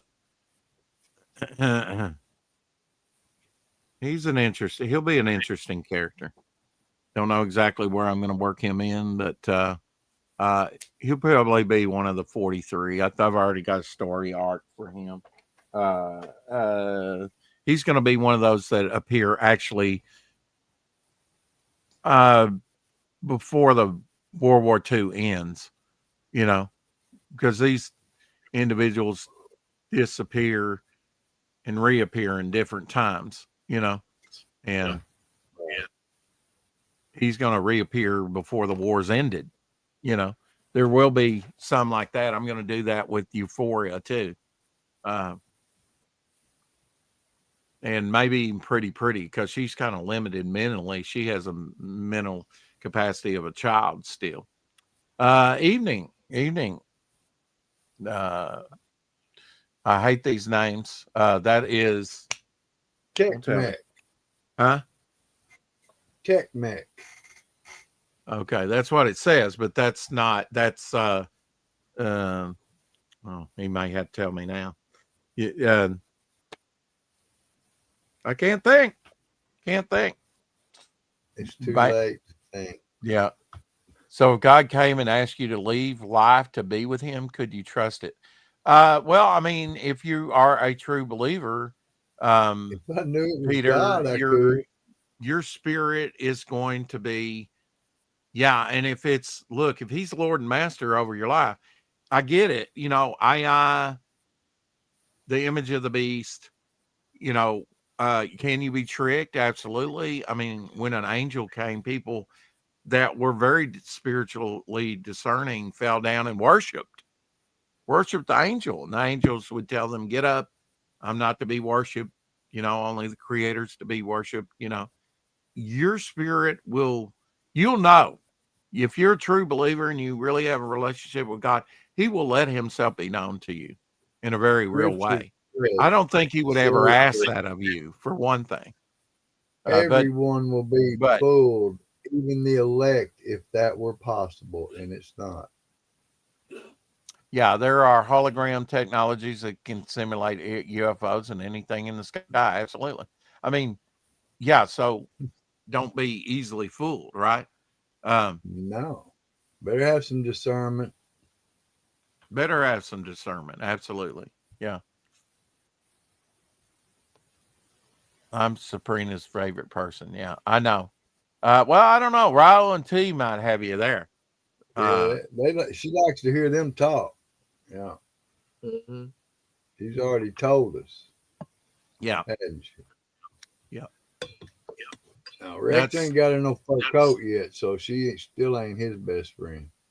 yeah, yeah. I might have to put up or shut up on that one. I don't know. She's hit me up with that ever since I've known her. Just about. You'll buy me a fur coat, Mm-hmm. right? Because it's cold up here, and it's like, well, move. I'm poor. I can't move. You know, somebody I gave get her sort of a faux, fake fur coat, so she wants. there's some coons. There's a lot of coons around here. We can get enough. Yeah. Um, Make her a coat. yeah, I mean, you got to establish the character's powers and stuff like that, right? Hence the energy arc. I just thought I'd continue this with that one, with this one, you know, that he's not just sort of brute force character. I mean, you can imagine this character with these uh, thorns all over his body that are razor sharp and whip them around like a vine, his arms and his tail and his whole body, being so distorted that if you saw that in the dark with the skull like face and this elongated head that, you know, had, just such disfigurement in the dark, it would be scary. It would be scary. Yeah, it would. And I'm not the best artist in the world, but I can certainly hand off my designs like this to others and say, draw Yeah. this, and they could probably do Yeah. it from that, Look at that. Look what I got and for make it even more grotesque and frightening. $7.50. Skull? I mean, a skeleton? Yeah, Yeah. Did they have that marked down from? yeah. I wasn't about to pay 20 for the big one. I figured he Yeah. was good enough. Guess I could have moved my head. That's going to Hey, bother look me at that. now. Why don't you just tell me your regular handle? Sorry. It's right here. It is right here. Um, It's I hate painful. that you don't get the whole names, But yeah, I mean, I'm glad, you know, uh, I've been working on these sketch cards because it's helped me develop characters. I've named a bunch of the 43. 43 is not all I've been working on. Last night Not to on mention, Rex, it's helped fulfill your coming up fulfillment. yeah, fulfillment of Yeah. the campaign, right? Yeah, this is Yeah. anyway. I did Ladybug over there on the Hump Day show. That Oh, was the nice. last one that I did. Um, but at the same time, I'm trying to develop some of these characters further for publication as well, and stories that'll be coming up. Bags there, he's a new character that I created around Halloween, maybe a little bit before Halloween. Only the second time I've drawn him. Some of these sketch cards is the first time I've drawn these characters. The director, he's definitely a man of the shadows, like Frederic Guimont was talking about. One is the characters that's never seen, to, and the dark ones here, which are a new concept and new sort of I like that a one. continuation I like continuation him. of something that I've been thinking about that ties in with the director and other bits and pieces of the Devil Flyer story. Like I say, it comes to you in bits and pieces, bits and pieces. So, yeah, I know I've got probably about 65 of these done now, which is nearing the fulfillment number. Hopefully tomorrow I'll be able to go over to the printers and pick up the cards that, the latest promo cards for the campaign. And then we'll get her on to doing something else, Still got some cards, magnet to print up, sticker book, all types of stuff. I'm out of coffee. Oh no! Out of this cup. I've got coffee in the house. Not that hard up. Man, Huh? You what? I'm going to bed. He's going to bed. Wow. Okay. Well, we just hit it 3 hours. Good little stream with Frederic. Could have been 3.5 hours, but I was late. I can go finish my movie now. That I was so hot on seeing, which I've seen before multiple times. Megalodon Rising. Truly a scary scenario. If megalodons still exist in the oceans, wow. No doubt. Swallow boat. What's already down there is scary enough without big old,